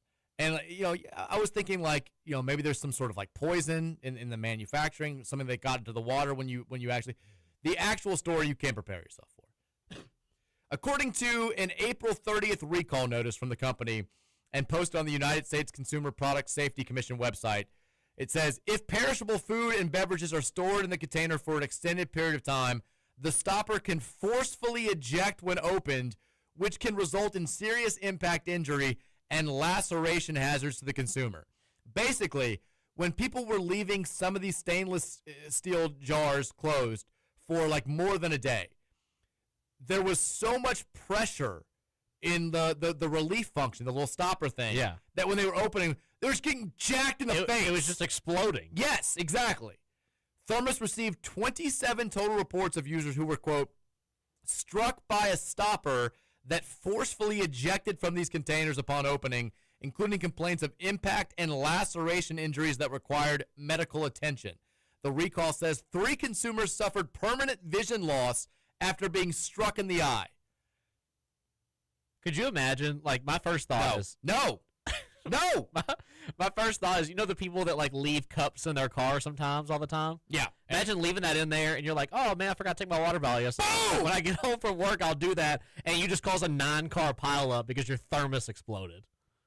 If I lose my vision for something, I need it to be a cool reason. I can't just have it be, like, yeah, I got drilled in the face. Well, did you get punched? Did you get stabbed? You should see the other guy. Did a baseball hit you in the face at a game? No, I opened a thermos. Awful way to lose your vision. Horrible. I hope that person gets a lot of millions of dollars in their recovery. I mean, I saw that and I was like, ooh, that sounds like it's got to be a product recall. Something got in the manufacturing supply and now it's, these products. No, just exploding in people's faces. Awful. The other story that I wanted to get to here. This is more personal to me. So I've been talking about, I was the initial scared of AI guy. Like even before AI became all over the place. I was giving takes on the radio where I'm saying, we don't have to do this. Has no one ever seen a science fiction movie? Why are we empowering artificial intelligence? It doesn't end well. There's no way it's going to end well. we've gotten to a point now where like AI has infiltrated American classrooms, and parents have no say over it. There was a story in the New Yorker today where the main focus of the story is this woman who's been raising her children to kind of not use AI. And her daughter's public middle school this year started receiving Google Chromebooks, which came pre-installed with an all-ages version of that AI tool, Gemini, which is becoming more and more ubiquitous. She said, when my daughter, who's in 6th grade, begins writing an essay, she gets a prompt that says, help me write. If she's starting to work on a slideshow presentation, the prompt comes up that says, help me visualize. It's like the old Microsoft Word paperclip. Need help? Looks like you're writing a letter, except way creepier. It says she shoos away these interruptions, but they persist. They say, help me edit, beautify this slide. They are basically, like, if you read the story, they're putting tools into kids' computers that just do the entire work for them. It's like going to a gym and having the equipment, like, work out for you. Like, you just sit there and, like, the bench press just goes up and down. You're not actually exercising. You're barely working out those muscles. You're not really doing anything. The story itself is, I mean, to me, it's horrifying. I feel like they have this segment here. Google has an institutional advantage over its AI competitors in the form of the Chromebook and its built-in learning management system, Google Classroom. It was used a lot during the COVID-19 pandemic as school districts scrambled to set up remote learning systems. A report by the U.S. Public Interest Research Group noted that by the last quarter of 2020, year-on-year sales of the device were up by 287%. In a national survey conducted by the Times last November, about 80% of kindergarten through 12 teachers said that their districts use Chromebooks, which has created a vast captive market for Gemini and helped make AI in schools a near-universal project. So now we're endorsing AI in schools. Kids aren't going to write papers anymore. Like, it's the exact same logic of paying for a gym that has machines that lift the weights for you. It's like nobody's going to be able to think critically. Nobody's going to be able to do anything on their own. And it seems like we're all just like, okay, that's fine. Writing a paper was a skill that I learned in high school. Like, actually writing, like sourcing, citing, that I used for the rest of my life. Used it in professional world, used it throughout college, and one that I think is invaluable when it comes to actually being able to exercise your brain muscles. Kids aren't going to write papers. They're going to, like, watch as a system writes a paper for them and then moderately tweak it here and there unless something changes. Like, I don't know how I'm going to be able to relate to my kids in school as they get a little bit older and start doing more and more of this stuff. Like, I don't want to be the one parent that stands up and says, like, hey, actually, this is not good, but I also don't feel like I'm going to have a choice. I mean, it's horrifying to me as not just like a father of a 6 and a 4-year-old, but as a human being who's kind of trying to figure out where we're going over the next half century to see just how quickly this has all happened and trying to imagine how much more quickly it's going to go in the years to come.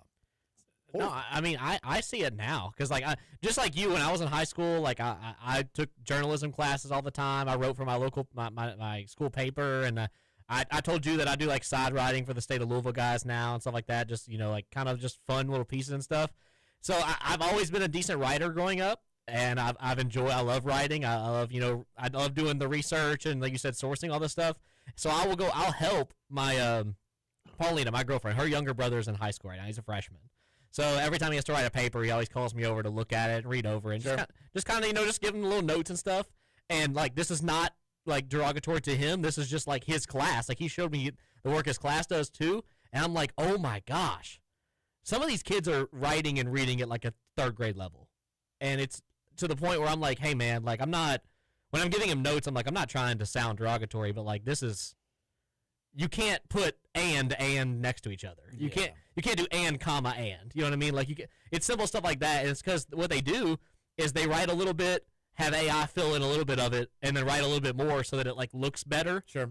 And they don't scan over it or anything. So I'm just, it's like, it's crazy to me that it's happening so fast that I feel like I'm an old head talking like this, but kids now are not capable of formulating these cognitive pieces anymore. It's like when your child is learning how to walk. It's like if you taught them how to use an electric wheelchair. And like they're just like, yeah, they're going to get around. They figured out a new way to do it, but it's going to make things a lot tougher for them. Like, they're going to have no ability to read and write and be critical thinkers as they get older, which maybe is the goal. Maybe we're all just going to become this collective hive mind. I don't know, but it's terrifying. I feel like we're getting closer. You've read The Giver, correct? I've read The Giver. And we're getting closer to that. We are. Where, like, everybody just, like, there's no color anymore. Everybody thinks the exact same way. We do the same things every day. And there's just one person, the last writer on Earth, or the last person with actual cognitive thinking ability has to remember what World War II was like, and nobody else is allowed to know. It's the taking the color out of stuff is genuinely concerning to me. When people point it out, they look at, here's what fast food restaurants looked like in the 90s. Oh, it's depressing. It does feel like a dystopian nightmare where you're driving around, like they've taken the colors out of cars. You do a double take when you see any sort of place of business that has bright, vibrant colors anywhere else, and you're like, why? I would love for there to be someone to come out and give a reason. Like, the paint costs too much. To keep McDonald's very bright. I know that this doesn't have a lot to do with like AI, but like what you're bringing up, minimalism sucks. It does. It's boring. I miss growing up, and every logo, like you said, was memorable. The commercials were fun. Everything had a jingle. I feel like we don't have jingles for commercials anymore. Or if we do, they're just not memorable. Bring the jingles back, for God's sake. You know how many times I saw an Apple Jacks commercial and they were like episodes? It's like, I can't wait for the next Apple Jacks commercial. Can't wait to see what the cinnamon stick's going to do. I was a little kid. I sucked that stuff up. Yeah. Ridiculous. But wait, props to the YouTube chat. McNeil did go back to NC State. I think that was official from over the weekend. There you go. Whew. I don't like where we're headed.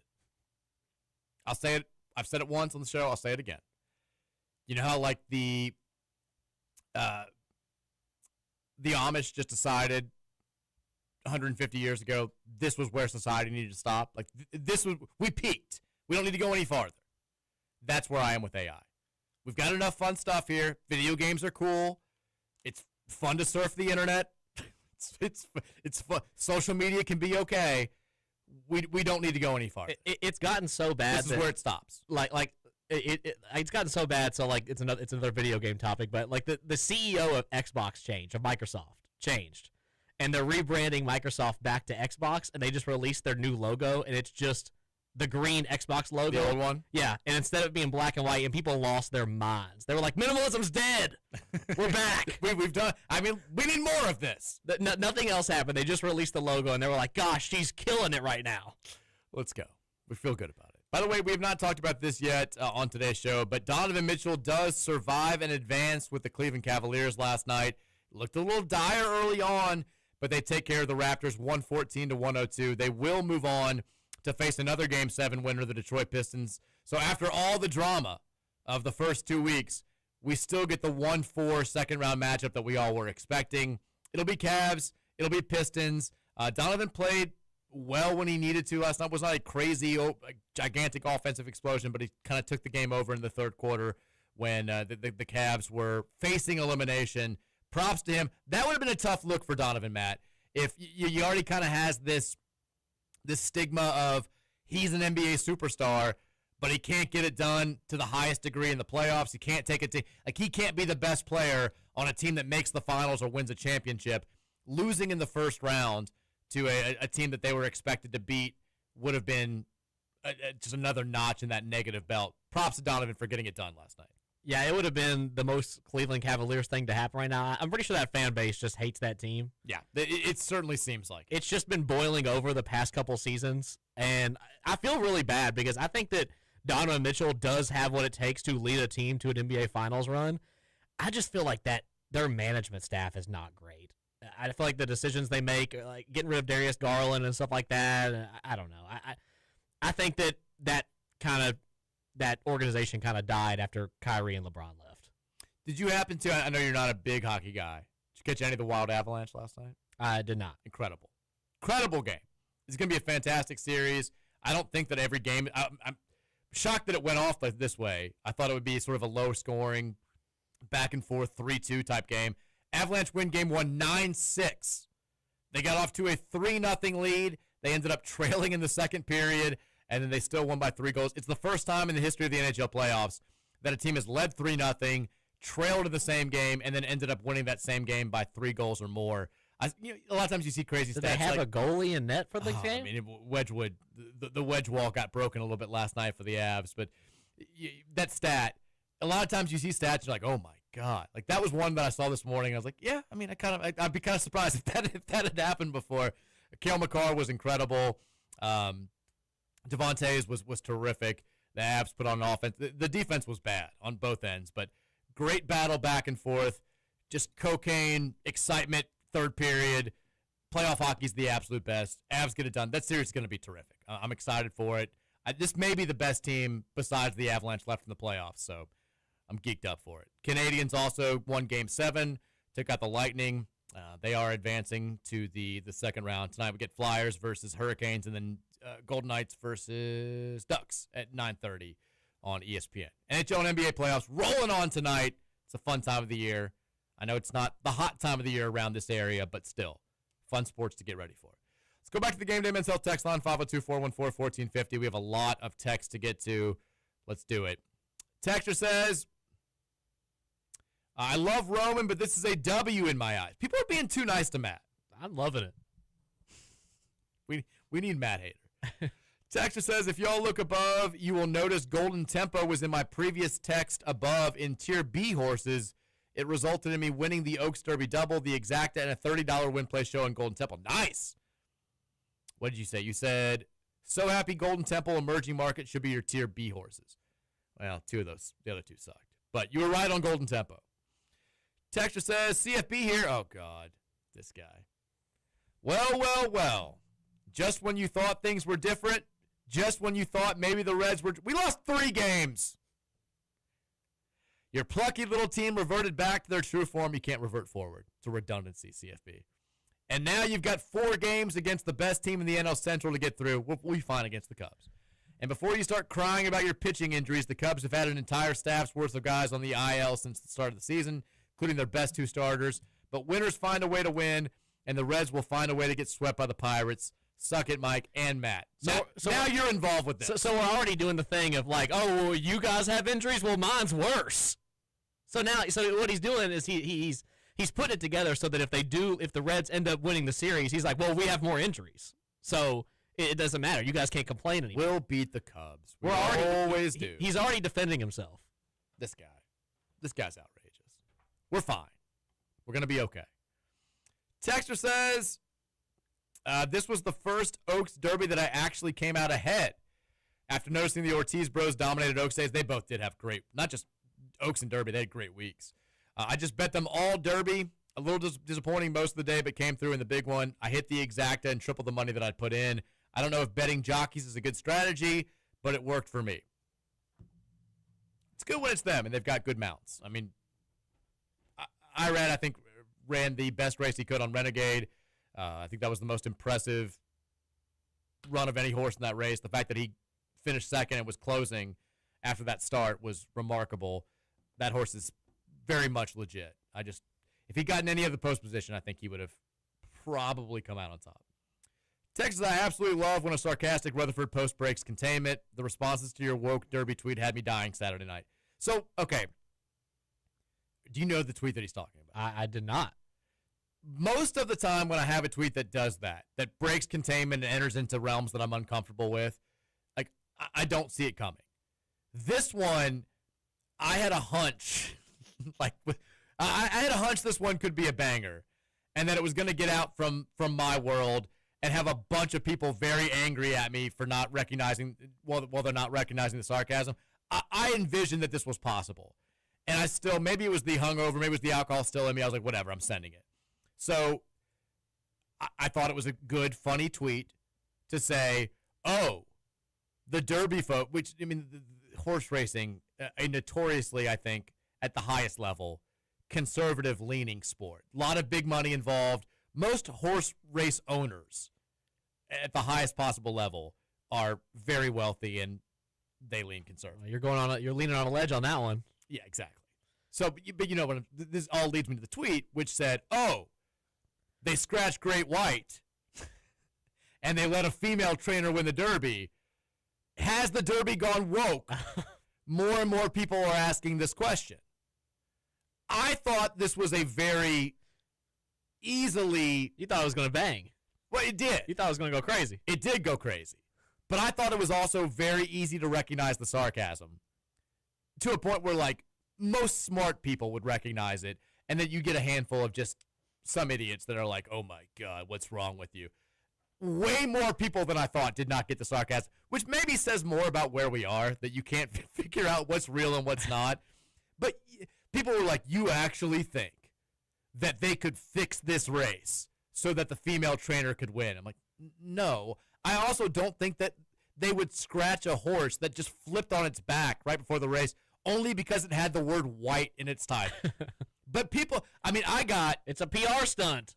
I mean, these responses. Just all you got to do is just go through them, and you do have a lot of people that are that know me and that are in on the joke, and then you have a lot of people that are like, dude, nobody's actually asking that question, and I'm like, actually, more and more people are. I just said doubling down on it.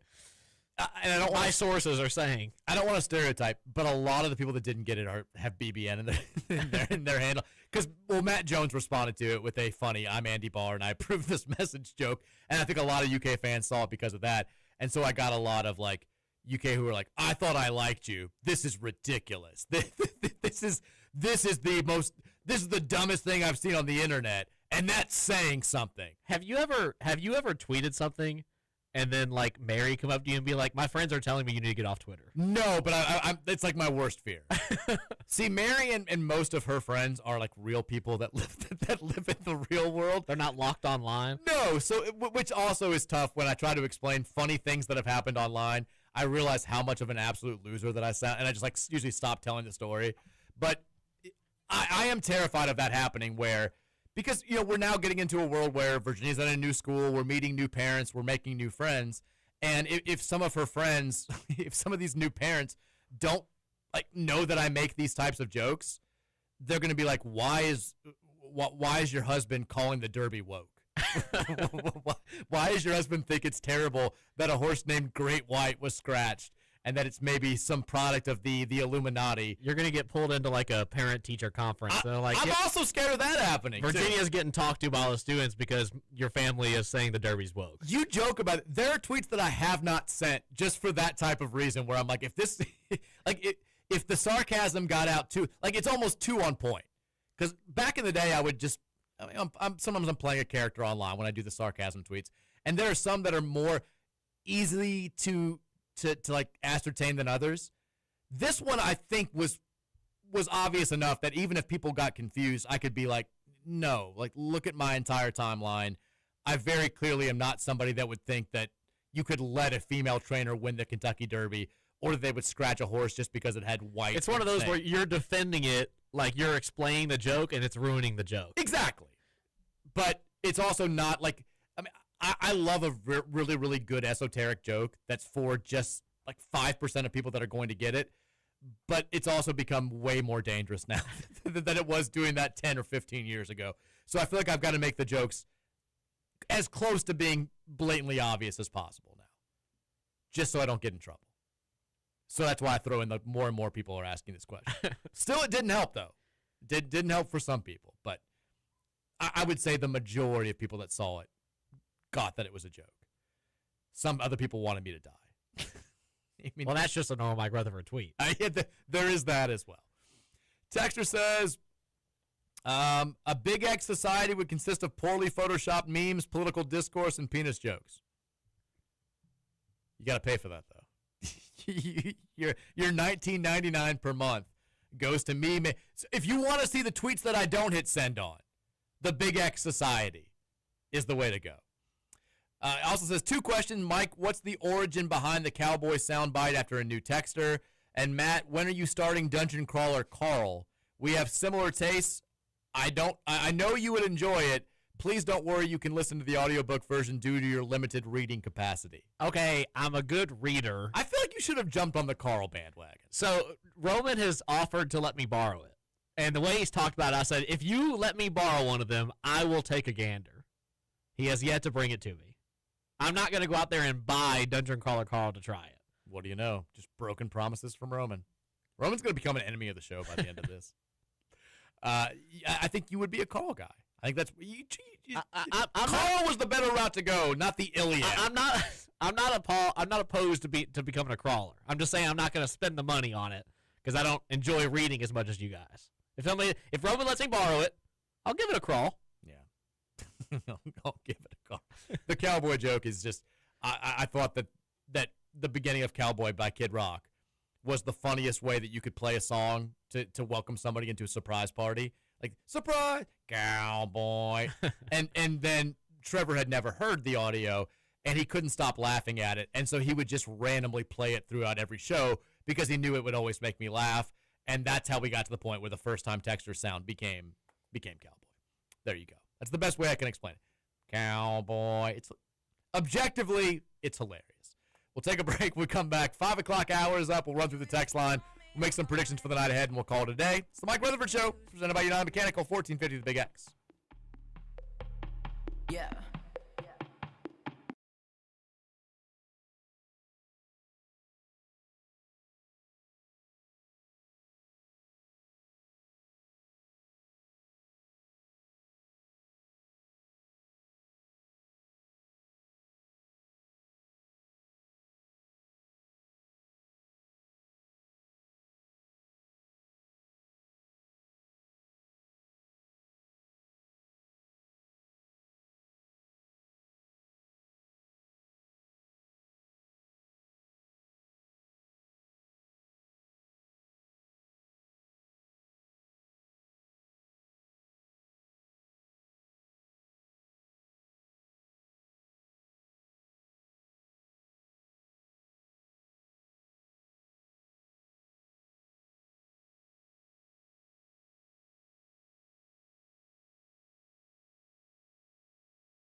You might get fired after Kids Bop 5 o'clock hour. You don't like Kids Bop Hotline Bling? I don't like this at all. They didn't have Solomonov. It makes me very uncomfortable hearing the kids bop songs when they do rap. I know it's like supposed to be cringy. It's one of those things where I don't think I would let my kids listen to this, not because they're singing rap songs. I don't want them to be huge losers. I feel like this is too dorky even to let my kids listen to at 6 and 4. They can't do that. Listen to the real song. Yeah, like just listen to the clean version. Exactly. This is I'm judging any kids that are listening to. Like if Virginia comes home from school one day and she's like, "Yeah, we listen to the Kids Bop song over at Erica's house," but I don't want you hanging out with Erica anymore. I can't raise a total loser. Hip hop is just not like a Kids Bop kind of genre.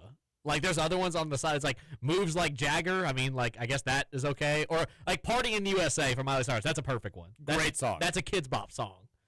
By the way, they played it at the party on Friday night. Great song. Got really into it. Oh, I love it. Very excited. This band that they had at Silk Splash, 12-person band, incredible. When they busted out Party in the USA, I was ready for it. I felt like I was back at a wedding in 2012. It's incredible. Old Mike just came back out. Not fully out, because, Old Mike would have just completely blacked out. This was as close as I can possibly get to these days. It was wonderful. It was wonderful. 502-414-1450 is the Game Day Men's Health text line. Matt Childress is here today. We're going to get you ready for tonight in sports. Couple NHL playoff games, couple of MLB playoff games. I don't think there's anything else going on. We're getting closer and closer to World Cup. That'll be fun to get going on. I mean, UFL is not going tonight. I can't get into the UFL. I'm trying for you guys. I'm watching Kings games. I want to be into it. But like, if the Kings aren't involved, I've got no interest in watching the other teams play. So my roommate and I actually watched it a little bit last season just because, we wanted something to do in the summertime and this and that. So we kept up with it. It was interesting. I will say I think that the product between the last season and this season is better. Okay. I will say I think it's more entertaining. The broadcasts are better, and I think it's like better done, but there's more money involved now, so that makes more sense. But a lot of it is because we do the show. So, like, I have to pay attention to it, and it's gotten me a lot more into it now. But I can definitely, whenever someone tells me they're still not into it, I'm like, it makes sense. I completely get it. The on-field product of, the actual play, like the playing that's going on, it's not fantastic. I was thinking of other kind of non-glorified sporting events coming. This is the season of, World Cup and getting into sports that you wouldn't ordinarily get into. And then I was thinking about the golf this summer. We'll have the majors coming up. I'd forgotten about this on Saturday. This is when I knew I shouldn't have even made any Derby bets. When they put Jim Furyk on the Derby broadcast, who arch enemy since 2000, when he big leagued me for an autograph at the PGA Championship, that's when I should have known. Because you're sitting around, you're like, what does this NBC Derby coverage need more of? Oh, I know. Jim Furyk, Ryder Cup captain, embarrassed himself the last time he got the job. That's the man that we're trying to get us to finally get a win in Europe. It's not going to go well. And he's making his assistant captain picks on the official Derby broadcast. He's like, we're bringing in Justin Leonard and Stuart Sink as assistant captains. I'm like, get this chotch off my TV. I'm rooting for Europe now. I can't support Jim Furyk. Hate him. 502-414-1450. Game Day Mens Health text. A lot of text to get to. Let's go as quick as we can. Text that my wife didn't grow up around U of L sports, but a couple of years ago at a tailgate, someone asked who wanted to walk over for card march, and she lit up and said, I'll march. We had to explain that this was just to watch the players do it. I think she was slightly bummed, but I loved her enthusiasm. She 100% would have marched. She thought there was a movement going on. That's cute. I do enjoy that. It's what are we supporting? I'll march. I don't care. Louisville football, let's march for it. PR Podcast Random Thoughts guy says, you miss a couple days and you find out Roman's leaving. Don't lie to us and say you'll be back, Roman. You're like Robin Williams in Hook, and Trevor was Rufio. Shout out to Matt. Get ready to get annoyed by me. Although you two blowing tickets, cough, cough, Pistons, and Celtics being the team to beat in the East is a true way to go out. More like ticket munchers. Sorry, I'm just dealing with Roman leaving in my own way. Yeah, Roman's been saying, like, nobody's any contest for the Celtics in the East for the last few months. They didn't even win their first series. I will say, I mean, they full collapse of that series. It was bad. It was terrible. Not a good look for anybody involved in the Pistons themselves almost collapsed, too. I thought we were going to see, like, a 7-8 matchup in the second round. Yeah. Text, hi, Mike. Oh, no, where did Roman go? He's dead. No, he's just he's still around the Big X family.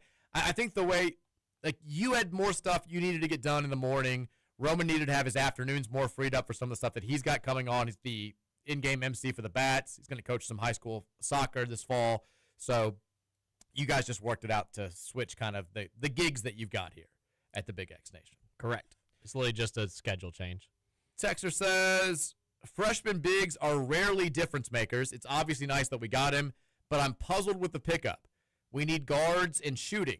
Are we just paying him 5-star money to barely contribute and transfer by next season? Consider me among the scorned by highly touted freshman crowd, I guess. There is a part of me that definitely shares some of this, where I'm like, because it's a 5-star big man that chose us over some of the heavy hitters in the sport, I'm assuming we had to pay him a solid chunk of money.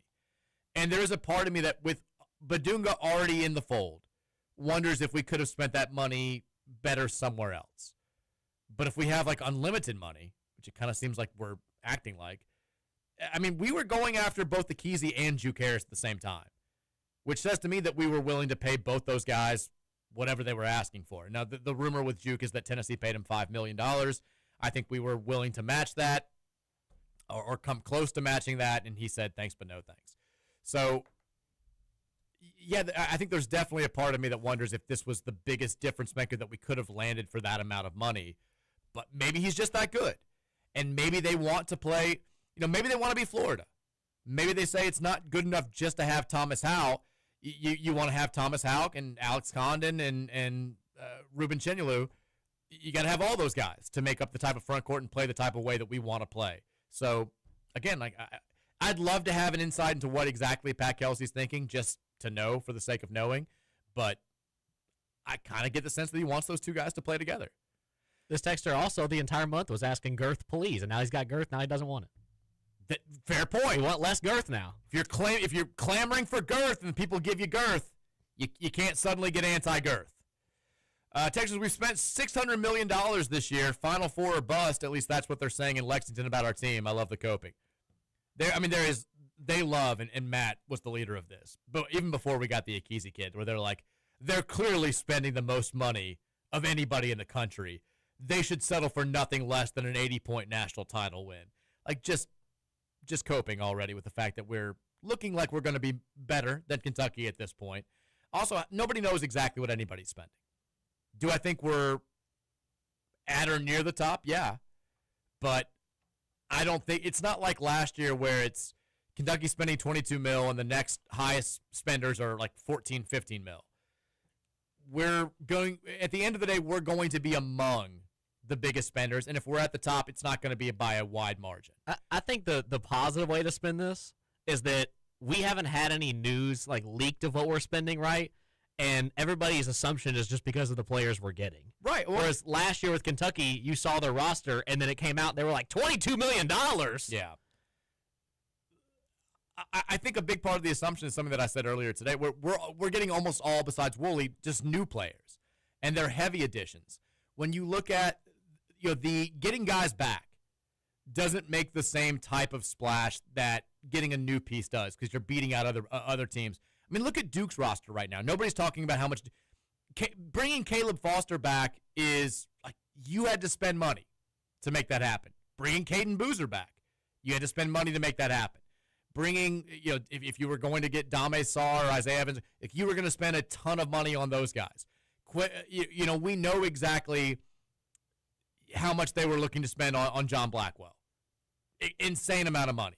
Getting Patrick Bunga back, huge amount of money. Bringing in Deron Rippey and Cam Williams in that freshman recruiting class, huge amount of money. The Boomshay kid that we were kind of looking at as a backup plan to Juke Harris, I can tell you that's another 7-figure player. Like, Duke is spending, if not more than us, in the same ballpark as us, and you don't hear anybody talking about how much Duke is spending, because a handful of those guys are players that we already recognized as Duke players. Texter says, is Lazard guy. What's up, Lazard guy? I'm dreaming of a massive lineup with Knox at the 2, Alvaro at the 3, and double bigs. Maybe we're going to see that. Trevor Stepdad says, now that we seemingly completed our front court with the Keyzy, what about filling the backcourt with Wayne Kerr? Is that a wanker reference? I believe so. There you go. Well done. Texture says, Mike, can you change Little Dumper's name to Text Stealer? I'm the original owner of the Buster Cherry text, and he stole it and tried to take credit for it. Producer Matt should be ashamed of himself for shouting out Text Stealer on the CC pod. I'm a wizard with the names. Aside from Buster Cherry, I'm also the original owner of Pat Myaz. I've never been on the CC pod. I don't know what that's a reference. We haven't done a CC pod in like 2 months, which I'm constantly reminded of. Mike's got AI producer Matt on the CC pod. They're coming up with fake AI names to trick people now. Texter says, I'll be all in with this team if we get a guy that can create a shot or just be an off-ball scorer. I do think now you're running the risk of having the same main problem offensively that you had a year ago where you didn't have enough guys that could create shots. I think Shelstad can clearly do that. Like, he's that type of guy. Fulgaris, not quite as much. He's a difficult shot maker, but he's not electrically quick off the bounce. Carter Knox is kind of the same way. We know who Adrian Woolley is. Hopefully he can get better in that regard. Montgomery is not a guy that I think is great at creating his own shot. We don't have a lot of off-the-bounce playmakers. And I do think that if you're looking at limitations with this team, that's one that really stands out for me. Again, like, we've got enough to be really good. If we're talking about being really great or potentially elite, I think these are the things that you hone in on and say, that's got to get better. Texture says, I think the reason that we're impatient right now is that we want to know everything very early. However, it could work opposite of last year when we knew just about everything regarding the staff's approach, but it didn't pan out and partly contributed to our underperformance. I mean, I don't think the knowledge, there were no doubts about how we were going to play because it was how Kelsey had been playing for like 7 years. And it's how he had wanted to play the year before here. When you go out there and you get a bunch of the best shooters in the country from the portal and you put them around a guy that you're expecting to be maybe the best freshman point guard in the country, everyone knows how you're going to play. With this group, we're very clearly trying to do something different, and I think you can get a general sense of what that is, but I'd love to know the finer details because this is going to be completely new for Pat Kelsey. Running practice is going to be completely new for Pat Kelsey. The way that he prepares for a game is going to be completely new. So that's a little bit unsettling. Texas, I was listening to Field 68 discuss Louisville. Goodman alluded to another impact player possibly committing soon. Who is he referencing? Name names, Mike. All these high-profile commitments that made me greedy.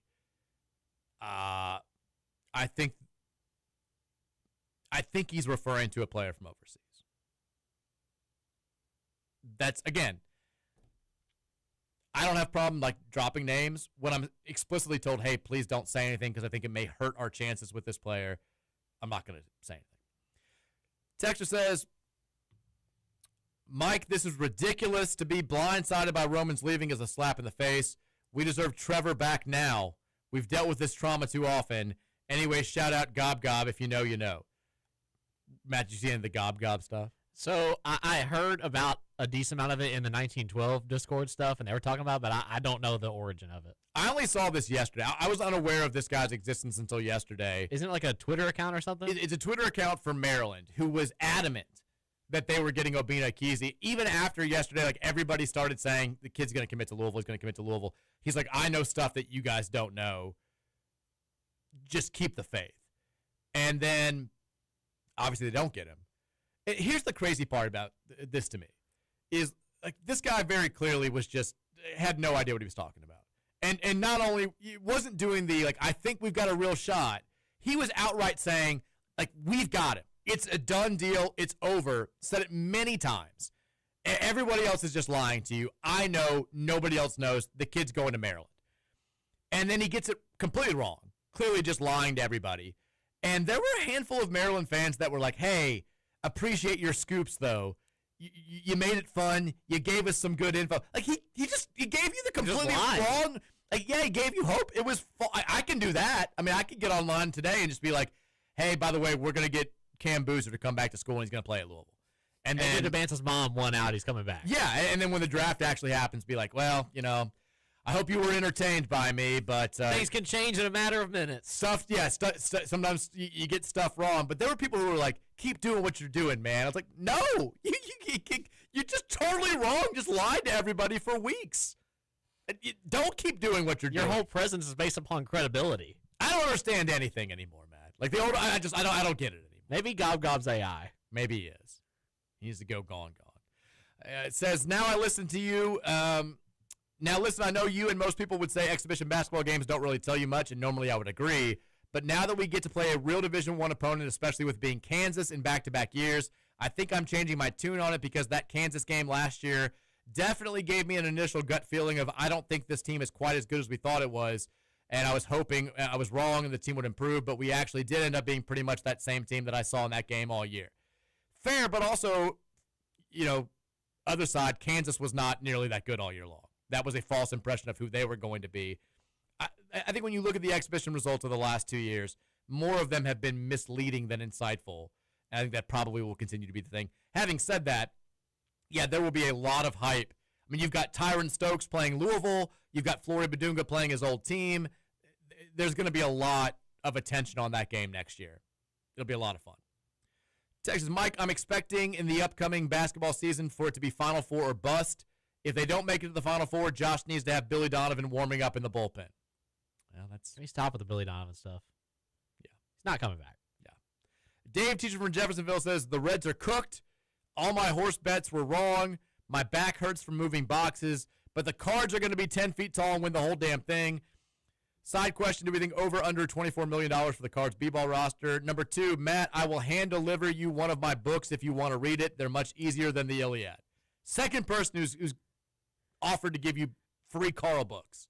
I just like how they just said one of my books, like it's just like a surprise. Oh, well, I think actually Dave writes books. Oh, so I think maybe that's what he's talking about. Oh, Yeah. I didn't know that. Okay, Yeah. okay. If you give it to me, if I get it off your hand somehow, I will check it out. I thought he was just going to give me just a random book from his collection. Maybe he will. Texas Mike, your dance partner's a scratch 24 hours before Let's Dance Louisville. Her backup, Kim Mulkey, can guarantee you a first-place finish. Do you accept 24 hours of prep with Kim or pull out of the competition because of irreconcilable differences? I would dance with Kim Mulkey for a guaranteed title. It's a great cause. I mean, I'm not going to win. I need to. My only goal now is to win the fundraising award. I want the big trophy for the People's Champion. I had no idea. Literally 5 of the 12 amateur dancers have professional dance backgrounds. Seems wildly unfair. I remember when I was in high school, I was just gonna find some other job to do in the summertime, so I was gonna be a lifeguard. Went to the YMCA, went through the training. I was thinking the training class was gonna be like, here you go, dive down and get this stuff, maybe pull this little thing out of the water. I show up. There are 4 high school state swimmers from like St. X and Trinity there. See, that's me. There are, like, the guy who was teaching it was like an all ACC, SEC, all conference swimmer in college or something. We were doing like Navy SEAL training, and I'm just in Star Wars swimming trunks, just hanging out. And like, there's an old man in a Speedo who's killing it. He's having a great time. He like was a swimmer in college or something. I literally threw up in the bathroom during our break. It was horrible. It was the worst experience of my life. And the old man comes in after he watched me puke and goes, I swear this is a real true story. He patted me on the back and goes, don't worry, you'll get him in the second half. I left. I just left. I called my dad to come pick me up and I left. I would have done this exactly. It was horrible. I was like, this is like, I'm going to work at the YMCA. What is going on? That's a traumatizing experience. Texas, Louisville's treating NIL like I treated credit cards in my early 20s, but I'm here for it. It's a problem for future us. I tell you what, if Josh Hurd were to abruptly retire at the end of this season, I'd have a lot of questions about where we're going financially in the future. Texas, Mr. Rutherford, I'm a Kentucky basketball fan, hoping this is Mark Pope's last year. What are your thoughts? I think it will be Mark Pope's last year. I'm at the point now where I'm 80% convinced that Mark Pope does not coach Kentucky in 27-28. Texas Mike, please watch Rogue One. It's a top 2 Star Wars movie. I always hear great things about Rogue One. Rogue One's fantastic. Okay. If you're not like a Star Wars fan, you just want like a really good sci-fi movie, Rogue One's fantastic. So someone texting in thought that you were producer Keith, who's now producing the show. It's not you. It's producer Matt. Said, my bad. You're not Keith. Egg on my face. Also says, in honor of May 4th, I'll continue to pan the table. People need to watch Andor. It's legitimately the best Star Wars content that's been produced in the last 5 years. Really good. If not 20. It's just It's not just good Star Wars. It's incredibly good TV. Watch it. I've heard good things. First-time texter. Started to talk about Star Wars, but episode 2, The Clone Wars, was sick and had so many memorable characters. Yeah, look, you've got it ready. Way faster than Roman already. Love it. Texas, can you bring Mary on for a segment and we all ask her basketball questions? She'd get upset and leave. She'd be funny about it for a while, and then she would get legitimately frustrated. Texas, Matt is the most millennial Gen Z man I've ever heard talk. All those hours with UK fans melted his brain. Let's keep the hazing up. He's getting too much praising. There's no hazing. I've always had an argument with this. I don't know when does Gen Z start? Because I was born 99. Gen Z. And I always grew up thinking I was a millennial. Because Gen Z is 97 through 2012. Okay, so that doesn't make any sense. You're a Gen Z. I was born before you're the millennia. How is that not a millennial? That doesn't make any sense. I don't know. Who's making these rules? I don't like it. What am I? I'm an old millennial. Yeah. 81 through 96 are millennials. I'm 84. So I'm an older millennial. And you're an older Gen Z. It's tough. It's a rough era. Yeah, it is. Texas, the kicker, Bland Creaky is the answer to the riddle. A lot of people are saying that. Oh, they got me with basketball. Thinking the scoring title. Okay. Good job, Riddler. Good job, Riddler. Well done. Texas says the Kentucky Barrels of Arena Football 1 have surpassed the Kings, the best pro football team in Kentucky, and it isn't even close. See the crazy play they made that still made them undefeated. I don't even know who this team is. The Kentucky Barrels? Yeah, it's like a new semi-pro football team they have as well. That doesn't count. I have not seen any of the Kentucky Barrels play. Texas, who's the first player to get the gold jersey this offseason? I feel like he's not going to give it to Woolley just because he doesn't want to show favoritism. I'm going to say Carter Knox. That's my guess. Texter says, with the roster construction, you have to imagine that after one of the big games where we just got bullied again by an elite team, he just decided never again. The problem was size and athleticism. He's gone out there and gotten size and athleticism. High motor guys that can play defense. You have to think his mindset is he knows offense. He can coach these guys to score. I think that you're exactly right. I mean, that was kind of in late January. There was some buzz that he, in public he was saying all the right things. Kelsey was about these guys keep working. I know we're going to be great. I know we can get there. It's going to happen. It's just a matter of when. I think behind closed doors he recognized after the second Duke game specifically that we made some mistakes here and that there are going to have to be changes moving forward. Kelsey sees the rest of the college basketball world. He recognized what the power teams were doing differently than everybody else last year, and that led to some staff changes. It led to some roster changes, and now we'll see if he can capitalize. I think the big question, you used the word overcorrection earlier, and I think that's you want to make sure that you're not, when you're going 30 and a 35 and you realize you got to speed up a little bit, you don't want to go to 75. You got to figure out the way to make sure that you're cruising at 40, 45 and doing the right things. Texter says Idiocracy is a documentary. You're not wrong. Chris Palmer said kids are going to be dumb. That's the plan. Maybe. Texas Mike, let me preface this with an apology. I've been sitting on this info for over a week because I'm a podcast listener and I keep forgetting to text in. But my sources at St. X have told me that Josh Lindsay was spotted in the halls with a shadow student with him. The student was Johnny Kelsey. Take that for whatever you think it's worth. What is a shadow student? So when you go, you can shadow, if you're a 7th or 8th grader, you can shadow at Trinity or St. X, which means you follow around a freshman for half a day and kind of see what an average day is like. When I went to St. X, the guy I was shadowing made me help him cheat. Made you help him cheat? I was very nervous. Super nervous about it. He's like, you're not gonna narc, are you? I knew who he was. We played football together. He's a year ahead of me. But yeah. Someone just texted in at 503 and just said irrelevant ass. First time texter. Never texted into the show before. Texter says, talk about dystopian. Having kids sing a song about late night booty calls. I need Matt to go through the entire discography on this show. 3 straight months of bopping. No, we don't. We absolutely do not need that. All right, Matt, quick picks here. These are brought to you by Chad Hennessy at InsureMax. Proudly serving the Louisville area for over 25 years. Call Chad Hennessy today at 502-479-4085. 2 NBA games tonight. We're kicking off the 76ers Knicks series at the Garden. Knicks are a 7.5-point favorite. Who you got? I'm actually taking the Sixers in this one. Okay, well, you kind of stole my thunder. I got the Sixers pulling a game one upset. T-Wolves at Spurs. San Antonio 9.5-point favorites. 9:30 on Peacock. Who wins? I think Spurs cover. No Anthony Edwards. I've got the same thing. Spurs winning and covering. We're not conflicting. We got Dalton Pence up next for the next 90 minutes. More U of L sports talk is coming your way here. I'll talk to you guys tomorrow at 2:30. Until then, go Cards. Go Cards.